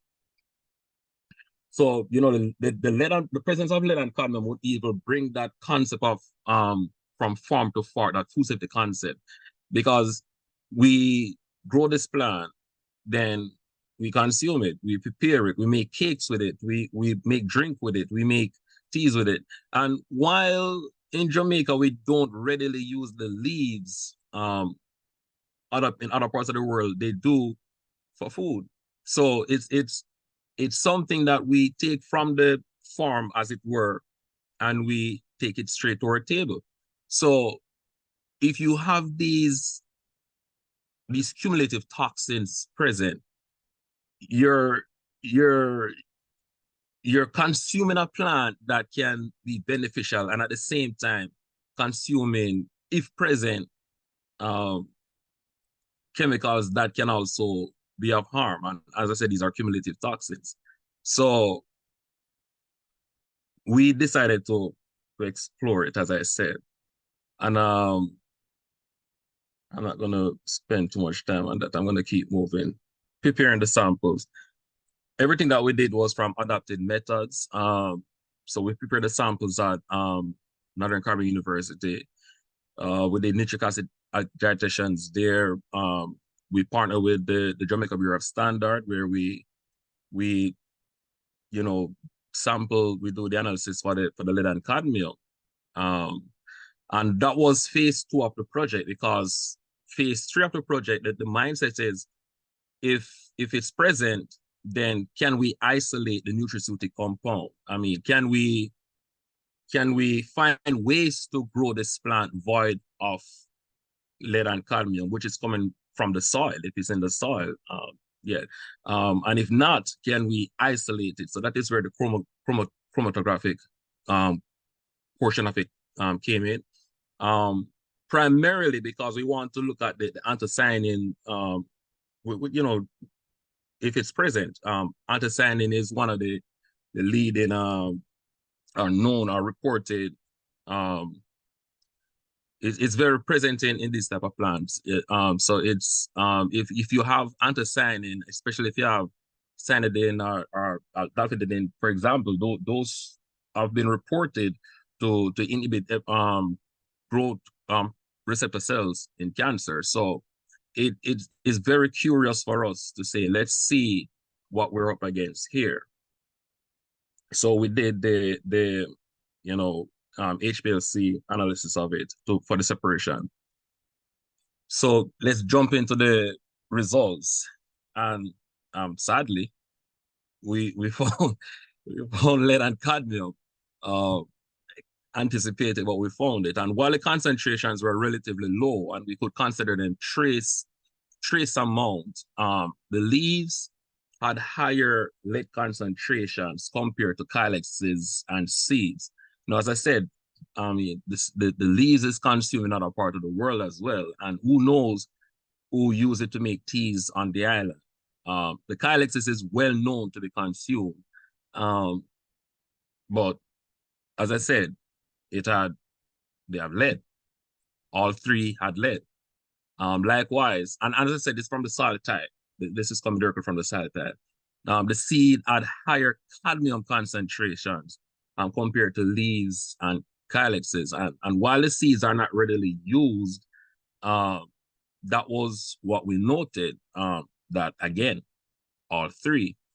And we said, okay, now that we confirmed our suspicion that is there, well, we have to find ways to grow this shrub. One or two, find ways to isolate the nutraceutical compound, because the presence of these cumulative toxins, while being present in trace amounts, call for methods, as I said, to grow void of these compounds. Something I said that I thought that I would note it, and I put it in the publication as well. The WHO, cadmium levels in fruit, meat, and vegetables are usually below 0.01 parts per million. And one of the reasons why we said it's trace is because what we found in the calyx, which was the main consumable portion, was 0.0051 parts per million. It was also important for us to know that there's no identified safe blood level However, the CDC recommend that, you know, doctors begin monitoring children who have a blood lead level above 0.05 parts per million. Concern levels for adults too, per the Agency for Toxic Substances and Disease Registry. It was also necessary to point out that the recommended the level, it is recommended that parents, doctors, public health officials, and communities take steps to reduce children exposure, future exposure to lead. And this is where the whole significance of this research comes in, because as I said, if it's there, it's a good plant, it has medicinal benefit according to all the reports that we have seen. It's a nutraceutic. Then we need to find a way to grow it void of these toxins. The average reported in the main consumer portion in this study was 0.005 parts per million. So as I said, trace amount. But jumping into the next phase, it says, while the study indicated trace amounts of cadmium and lead in the main consumable portion, the net benefit of consumption of sorrel grown in bauxite-rich soil remain of concern, as heavy metals such as lead and such as cadmium, as I said earlier when we started, has been reported to be human carcinogens. While at the same time, sorrel have been reported to be effective against cancer cells. Based on studies that we did and studies that are widely reported around the world. And as I said earlier as well, the anti-cancer properties are believed to correlate with its flavonoid content, specifically the anthocyanins. And this is some of the separations that we have done. One of the first things we noted was that there was no identified, there was no concentration noted in the seeds. We noted higher concentrations in the calyxes. We noted more in the leaves, but lower concentrations. And we look at that and we're like, okay, so for the next phase of where we're going, we can leave the seeds where they are. Because as I said, we're interested in one, identification, two, isolation, if that's what it comes down to. So for the next phase, we move on looking at the calyxes and the leaves. So the presence of anthocyanin in sorrel, calyxes and leaves, based on adopted methods, correlates with its anti-cancer properties, as observed locally and reported in many studies, and may play a part as anti-inflammatory and as anti-chemopreventive agents, since anthocyanin, as I've said earlier when we started, such as cyanidin and dalvenidin, were reported to inhibit epidermal growth factor receptor in cancer cells. And I've talked about the seed already.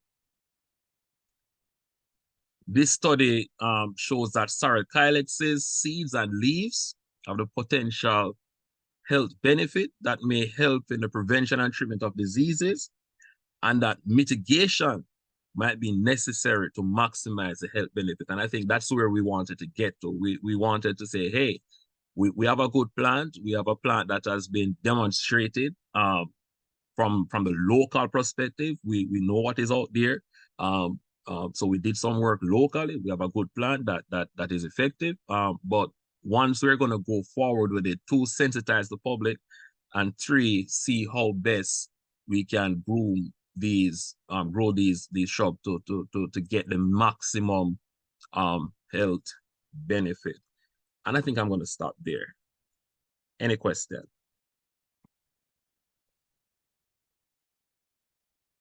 Thank you so much, Dr. Chamber. It was a great presentation. I hope participants have learned something.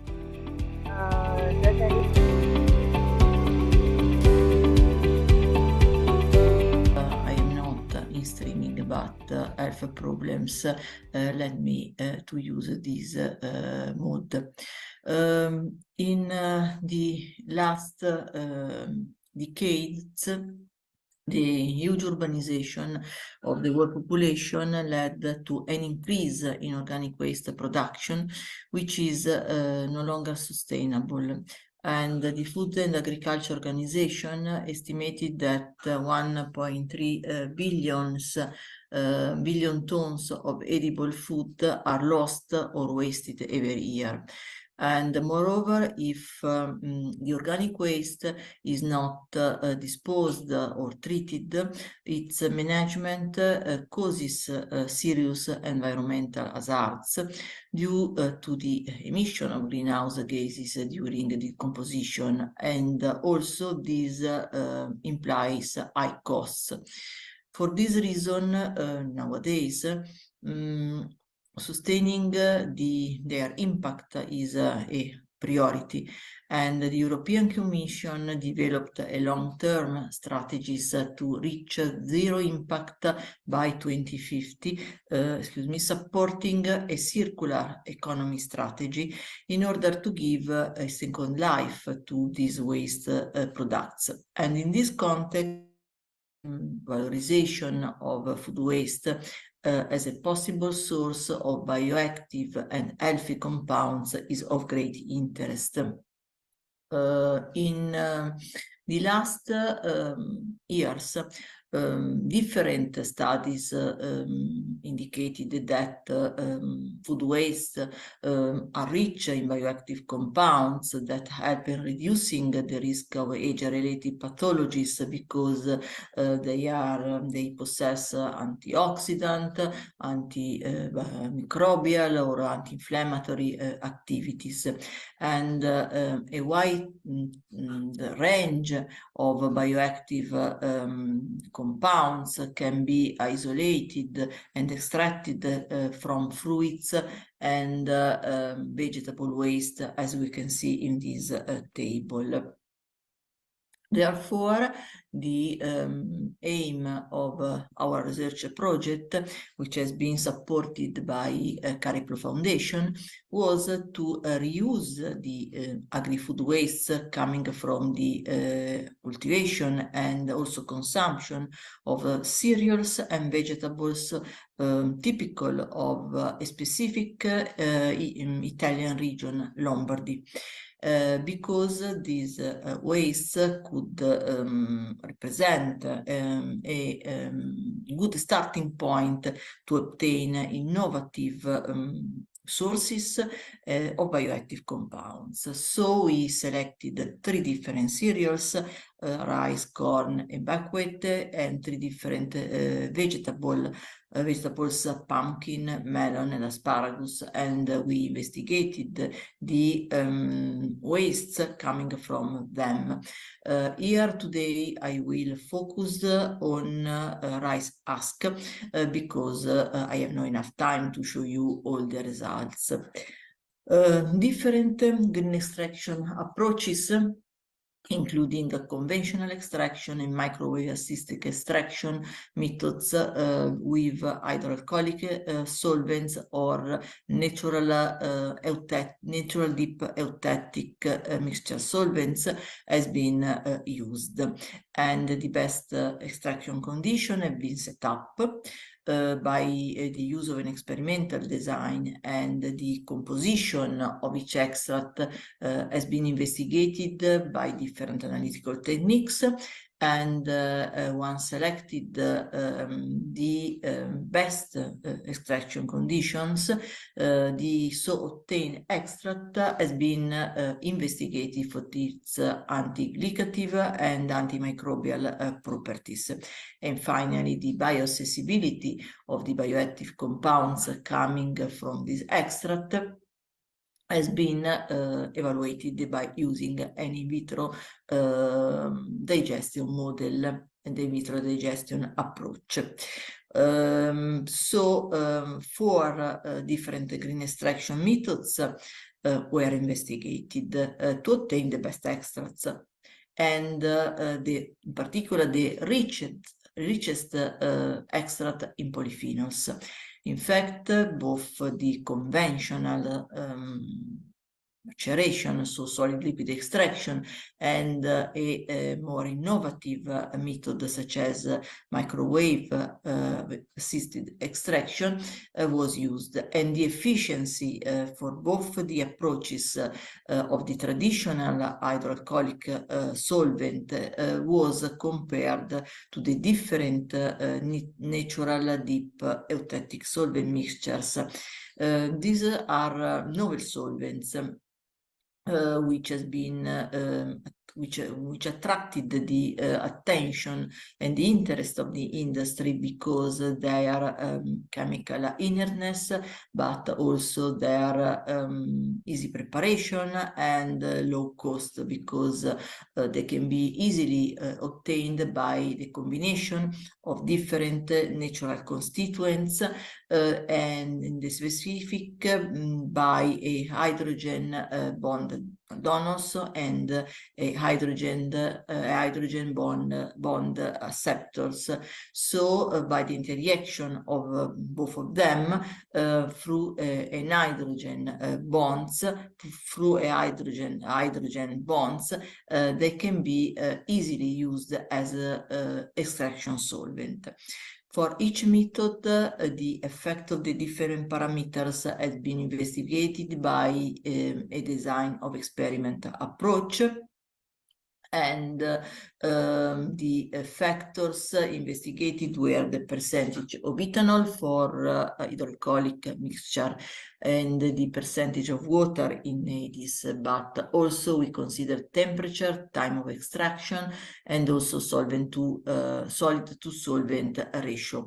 And the response variable considered was the extraction yield, expressed in this case as the total areas of the peaks registered at the 320 nanometers, because in a preliminary investigations different lambda has been considered, but the best absorptions was registered at 320 nanometer.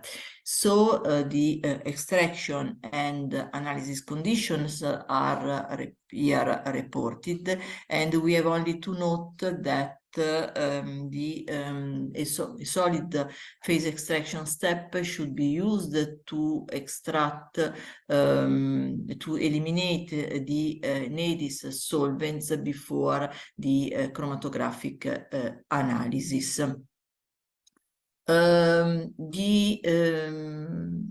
Concerning the conventional extraction, but also for the other approach, the identification of the optimal extraction conditions was the results of 3 different steps, starting from the screening phase, where experiments were set up to identify the most important factors affecting the process. Then an optimization step, and finally a validation step were followed. And concerning the conventional extraction, the hydroalcoholic solvents, we used a full factorial design to set up the experiments in the screening phase. And the Pareto chart shows positive or negative impact of the factors on the extraction yield, and reported here in gray or blue bars respectively. And the vertical blue line represents the significance of the effects at the 95% confidence level. And we can see that all the parameters, all the variables have a positive influence, but only ethanol percentage and temperature have a significant effect. So based on this data, the response surface methodology was used to optimize the extraction yield, and experiments in this case were set up using a box bank and design. And the table reporting the optimized variables is here explained, and Then the working conditions have been to be validated, and so we verify that the experimental yields fits with the predicted ones, and if so, the model can be considered validated. The same approach has been used for NADIS solvents, with the exception of the screening phase, where 7 different mixtures were considered and screened, and the best results were obtained using choline chloride urea 1:1. The same approach was applied to investigate the microwave assisted extraction parameters, coupled also in this case with hydroalcoholic and NADIS solvents, and the results are reported in this slide. We can only note that for NADIS mixtures, in this case, the most efficient solvent was choline chloride lactic acid 1:1. This table summarizes the collected data, and the hydroalcoholic mixtures are always better to extract polyphenols than NADIS, and considering the approaches, microwave extraction provides always highest recovery of polyphenols, and this methodology has another advantage consisting in the extraction time, which is significantly reduced, because we can talk about 5 minutes versus 1 hour, and the efficiency of microwave assisted extraction is probably related to the plant matrix cell disruption. In fact, this could be induced by microwave radiation, thus promoting the bioactive release.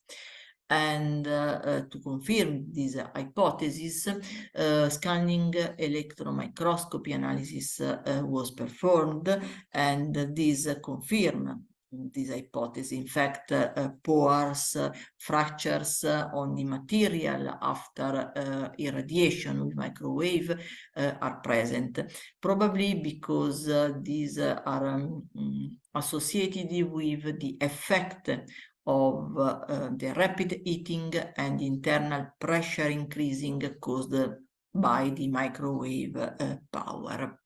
So the obtained and optimized extract was tested for its ability to inhibit the glycation reaction, which is a very complex reaction here schemed.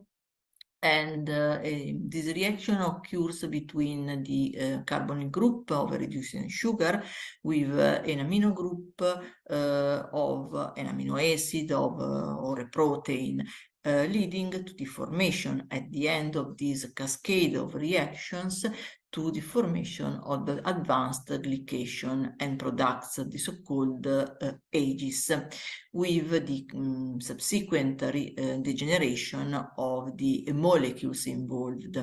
And it is well known that this reaction is involved in the development of chronic diseases. So our question is, could our rice extract inhibit this or not? And to give an answer to this question, we perform different in vitro systems, which has been set up to proper investigate and evaluate the antiglycative capacity at different stages of the glycation reaction. Bovine serum albumin and glucose were used as a protein and sugar model respectively, and the NBT assay was used to monitor the initial step of the reaction. In other words, we monitor the formation of Amadori products, and this assay consisted in the incubation of BSA with glucose in presence or absence of the extract, and then finally in the spectrophotometrical quantification of an amadori product, in other words, a fructosamine, which is generated. Conversely, the BSA methylglyoxal test involves the incubation of this protein with this decarbonyl compound, which is characteristic of the intermediated phase of the reaction. And in this case, we monitored the formation of two different families of ages, pentosidine and vesperlizine-like ages. And also in this middle stage of the reaction, we evaluated the capacity of our extract to trap methylglyoxal in order to consider a possible mechanism of action of the compounds present in our extract. In fact, some polyphenols have been reported in literature to have the ability to chelate the alpha decarbonyl compounds by subtracting them from the reaction. So we tested this capacity by incubating the extract with methylglyoxal for different incubation times, and we quantified the amount of methylglyoxal trapped by NAPSC DAD method. Finally, we monitored the final stage of the reaction using a BSA glucose model system, which is the same used for MBT assay, but in this case, we evaluated the formation of vesperlizine-like ages at several times. So moving on the results and considering the antiglycative activity as regards the early stage of the reaction, the histograms reported the percentage of inhibition of the amadori products monitored after 14 days at different concentrations. In fact, we tested 0.5, 1, and 2.5 milligrams per milliliter of the system, and the extract was only mildly active in the inhibition of the formation of fructosamine, but with a dose-dependent activity. If we consider the BSA MGO system, the extract had a similar or a higher activity than aminoguanidine, which is a well-known antiglycative compound, synthetic compound, which is used as a positive control. And our extract was able to completely inhibit the formation of ages when tested at the highest concentration, starting from the initial period of monitoring. Considering the capacity to trap methylglyoxal, we can see that it was able to chelate about 60% of methylglyoxal after 2 days. And finally, regarding the final stage of the glycation, the extract showed moderate activity over time at all the tested concentration, which only slightly decreased during the monitoring time. So the next step of the research was to better chemically characterize the extract, and by the use of mass spectrometry, we were able to tentatively identify all the compounds present. We identified more than 10 compounds. They belong to different chemical classes, but generally most of them are hydroxycinamic acid derivatives, but we can also be able to identify flavonoids, and these compounds are well known in literature for especially ferulic acid derivatives for the antiglycative capacity, and so this supports our results. Also, we were able to identify some apigenin derivatives, but compounds already found in literature by other research group in the rice husk extract have been confirmed, such as the presence of fumaric acid, trypsin, and trypsin derivatives. So, in conclusion, this is only a very small part of our research about the possible use of rice husk as a good source of bioactive compounds, because in this part of the research, we optimize the extraction conditions of polyphenols, identified the composition of the extract, and tested the antiglycative activity. Good results and promising results have been obtained for this bioactivity, and so the work is going on with the complete screening of the antibacterial assays, in particular against the bacteria responsible for drug resistance. And then the next step will be the bioaccessibility studies, because when we test an activity in vitro, in order to have an idea if the extract can be changed or not following the ingestion, we have to perform bioaccessibility studies using in vitro simulated digestion process, because only when we have the idea of the metabolic fate of the different compounds present in the extract, we can be able to discriminate the possibility to effectively use it as a food ingredient, because our final goal is to develop a new food ingredient. Now I have concluded, and I would thank you again, and thank you very much for your kind attention. And please, even if I am not in streaming, if you have any question about my presentation, do not hesitate to contact me by email. Thank you very much, and have a nice work and afternoon. Bye.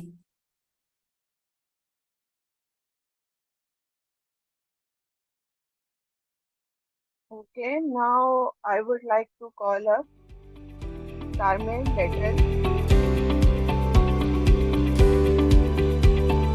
Ingredients for food industry, more specifically with the following title: Spirulina subsalsa C15, a potential source of phycocyanin from a native strain of Mexico, utilization as a source of functional food and natural colorant in gelatin for human consumption. First of all, we will explain the biotechnology applications of the microalgae. In a broader perspective, they are used everywhere. That means that we have a global market for them. Right here, we're looking at this graph, and it indicates that Europe is the leader in the microalgae market.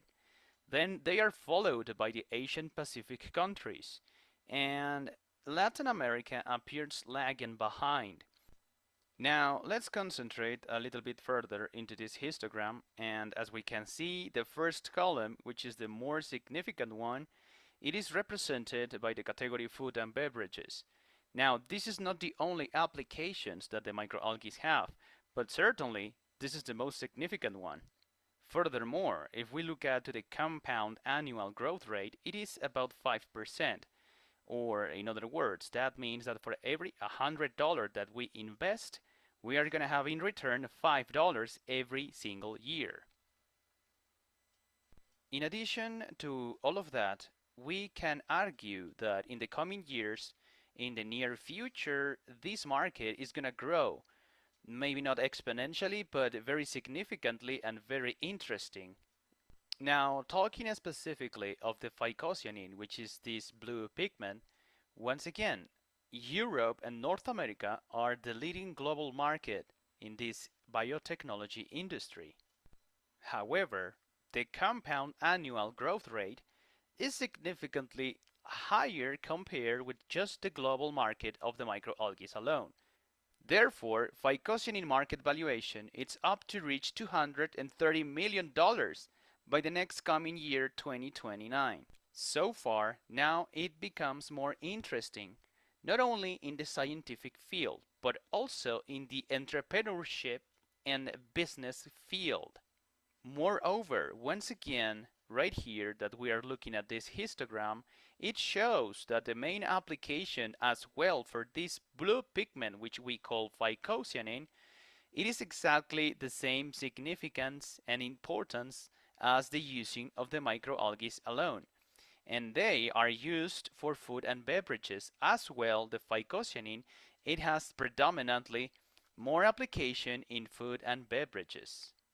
Nonetheless, food and beverages, it's not the only application that we have and we can do with the using of the phycocyanin. There are many other options available to create different products with the same blue pigment. The only condition is that it depends on the purity rate of the obtained phycocyanin. Or, in other words, we cannot use phycocyanin with a purity rate of 1 to obtain a cosmetic product, and so forth.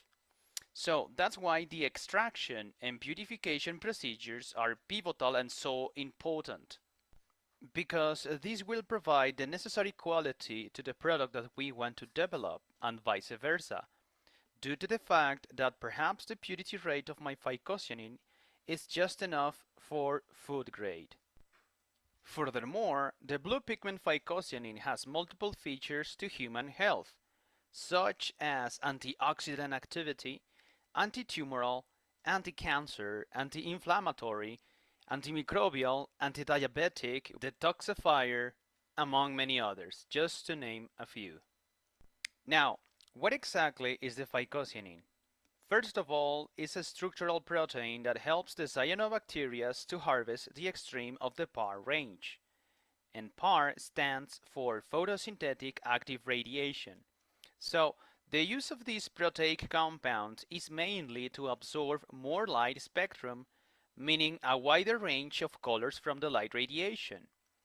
The whole structure received the name of phycobilisome, and contain inside there is a specific proteic compound that we call phycocyanin. Going deeper into the molecular structure, the phycocyanin is formed by two subunits, alpha and beta, and in between of these subunits there is a non-proteic complex that receives the name of phycocyanobelin that provides the characteristic blue color to this protein. Consequently, there are many reports talking about the production and quantity of this blue pigment from the cyanobacteria, more specifically the very well-known Spirulina microalgae. Nevertheless, taxonomically speaking, this nomenclature is unequivocally incorrect. This is due to the fact that the appropriate scientific name of this cyanobacteria currently is Arthrospira platensis. Now, as we can see right here, this table compares the different strains and concentration of diverse photosynthetic pigments, and particularly the phycocyanin. Both strains demonstrate the presence of phycocyanin in a different percentage, and this is confirmed by several reports in the literature. These differences are not only because of the different species between cyanobacteria, but because the culture conditions have an effect into the total amount of phycocyanin present in the biomass. Furthermore, the strain that we report is not completely described, and consequently there is no data related to its application and concentration of several metabolites such as the phycocyanin. So, as previously mentioned, there are several reports that describe the different ways that we have to extract and concentrate the blue pigment phycocyanin. So, in the beginning, we do have our culture medium with our species, our strain, our microalgae, or the cyanobacteria that we are cultivating. And of course, the different factors that will be involved into the culture, such as the pH in an alkalinity level, the temperature, it could be in a range of 25 to 30 Celsius, the radiation, which is the lighting, and of course the presence of the nutrients. Once we have our biomass available to do the extraction process, depending on our objectives, that biomass can provide carbohydrates, lipids, minerals, or vitamins and amino acids. So, therefore, we do the extraction and afterwards the purification of the metabolite of interest. Like in this example, and in this case, it's the blue pigment phycocyanin, that we already know that depending on the strain, the species of the cyanobacteria, and the culture conditions, the concentration of the phycocyanin will be different. Fortunately, the phycocyanin turns out to be a hydrophilic protein, which means that we can just use water to do the extraction process. In this regard, our investigation explored the using of different extraction technologies and methods, such as supercritical CO2 extraction, thermal hydrolysis technologies, mechanical rupture, and the using of green solvents such as only water. And so far, the using of the mechanical rupture, more specifically with the ultrasound or sonication procedures, it turns out to be the best approach for the extraction of the blue pigment phycocyanin. Consequently, this investigation compared different extraction methods, and here we represent the methodology flowchart that we use to obtain the final product, which is the gelatin with phycocyanin as a functional ingredient. First of all, we have the photobioreactor that provides the biomass of the Spirulina subsalsa microalgae, and after more or less 30 days culture, the biomass is harvested and dried in oven in 60 degrees Celsius for 48 hours. And after the grinding process, then we get a biomass powder. That powder is then used in different extractions to determine which combination had the best outcome.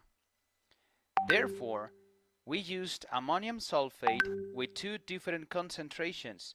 One-step process uses only 65% weight over volume ammonium sulfate in distillate water, and the two-step process that uses 20% ammonium sulfate as a partial purification and then 55% of this salt ammonium sulfate to precipitate the phycocyanin. Next thing to do is the ultracentrifugation filtration to promote particle separation by size. After the concentrated phycocyanin was obtained, then the ion exchange chromatography is applied to provide the last part of the phycocyanin purification.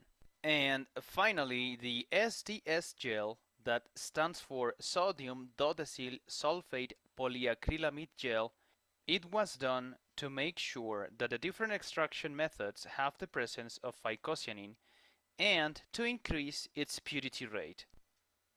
After all of that, we have the phycocyanin ready to be used in product destined for human consumption, as it is the blue gelatin. Now, according to the data presented in this table, among the different extraction methods and doing the comparison of both microalgae, which is Arthrospira platensis and Spirulina subsalsa, we can select the best results, such as high purity and quantity obtained. For the Arthrospira platensis, the best extraction method to have the greater quantity and purity was the using of the phosphate buffer with 7.5 pH. Conversely, the Spirulina subsalsa had the best result using the two-step process with ammonium sulfate 55%, resulting with the best purity and quantity of them all. In the following histograms, we can see a clear tendency for both quantity and purity. As the purification process continues, the purity rate does increases, and the opposite is true for quantity, there is less every time. After the extraction, then we did the ultracentrifugation filtration, and these are the results presented in the next table. Once again, the results are consistent that the best outcome for Arthrospira platensis was using the phosphate buffer with 7.5 pH, and the best result with the Spirulina subsalsa was the two-step process using ammonium sulfate at 55% concentration. In addition, the histograms are in accordance with the previous argument that the purification process do increase the purity rate, but in contrast significantly reduces the quantity of the total amount of the phycocyanin. More importantly, after the ion exchange chromatography using the 0.3 molar sodium chloride elution, the purity rate of the extracted phycocyanin from both microalgae Arthrospira platensis and Spirulina subsalsa increased significantly, demonstrated the effectivity to separate the phycocyanin. Therefore, overall, the extraction process demonstrated that the Spirulina subsalsa strain produces an important quantity of phycocyanin compared to the commercial strain Arthrospira platensis. However, the quantity of phycocyanin dramatically decreases in both microalgae as far as the purification processes continue. So, for instance, we have low purity rate with the crude extract for both strains. Nonetheless, as the purification procedures continue, the value of the purity rate increases at the same time. Like it is shown in this table that the crude extract at the beginning it was only 0.55 purity rate, but after the precipitation using the ammonium sulfate with 55% concentration, then the purity rate increased to 0.7, and after using the ultracentrifugation, then the purity goes up 1.17 purity rate. And finally, after the ion exchange chromatography, the purity obtained in the case of the Arthrospira platensis was 1.62. Conversely, talking about the Spirulina subsalsa strain, the crude extract at the beginning was similarly 0.5 for purity rate. After the precipitation using the ammonium sulfate, 55% concentration, it increased 0.89 purity rate. And after the ultracentrifugation filtration, then the purity goes up 1.29. And finally, using the ion exchange chromatography, the purity at the end was the greatest and highest for both strains with 2.33. It is important to mention that the standard of the phycocyanin that we used from Sigma Aldrich, it was 2.27. Consequently, the purity rate that we obtained measuring the standard phycocyanin from these laboratories is quite similar to the purity rate that we obtained doing all of these extraction and purification process, and at the end we have the same purity rate. So the graphical evidence that we have in the right, in the upper part, this is a correlation that we obtain using the spectrophotometer. So basically, it means that when we start using the crude extract and then we go up in the purification process, the absorbance is gonna be greater with the purity rate. In other words, higher the purity rate, higher it's going to be the absorbance of the phycocyanin. And then in order to make sure that all of our extractions and purification processes are correct, the SDS gel, sodium dodecyl sulfate polyacrylamide gel, was done to confirm the presence of the phycocyanin in every step of the process. As previously mentioned, the phycocyanin is formed by the constitution of two subunits, alpha and beta, with different size each one. Those are the two bands that we see present in the gel, therefore indicating the presence of the phycocyanin all along the way. And after all of that, we did the phycocyanin color profile and stability at different pH conditions. So what we're looking at here in the left part is an image of a sample of lyophilized phycocyanin used in 10 milliliters of distilled water in order to make sure which concentration is the best suitable for a beverage with blue color. So at the end, we decided to use the concentration of the 20 milligrams of lyophilized phycocyanin diluted in 10 milliliters of distilled water, as well as the 40 milligrams of lyophilized phycocyanin diluted in 10 milliliters of distilled water. However, we decided to add another factor to evaluate the stability of the phycocyanin in the solution. So we did different values of the pH starting from one acid, it is 5 and then 6, then neutral 7 and alkalinity with 8. We decided to use the lyophilized phycocyanin because we found that it is the best preservation compared with the properties of the crude extract using only water. At the end of the stability experimentation, we saw that after 60 days, the blue pigment, the coloration is still present in a very strong way. However, after 150 days, this is 5 months, the degradation of the phycocyanin is quite evident. However, after all of this time, it's quite remarkable the stability of this blue pigment. Therefore, the using of the lyophilized phycocyanin is functional and can be used as a natural colorant for the preparation of new beverages. Lastly, the use of the phycocyanin as a natural pigment with functional properties are represented in these experiments where the intention is to get a gelatin destined to be a healthy snack with all of the properties that we already know that the phycocyanin has. As a conclusion, we can argue that the phycocyanin has many applications as well as too many benefits to human health. Moreover, the stability prowess that this protein has is quite remarkable, and we can use it to increase the nutritional value of any formulated food. This is going to be for this presentation, and we do hope that this information is helpful.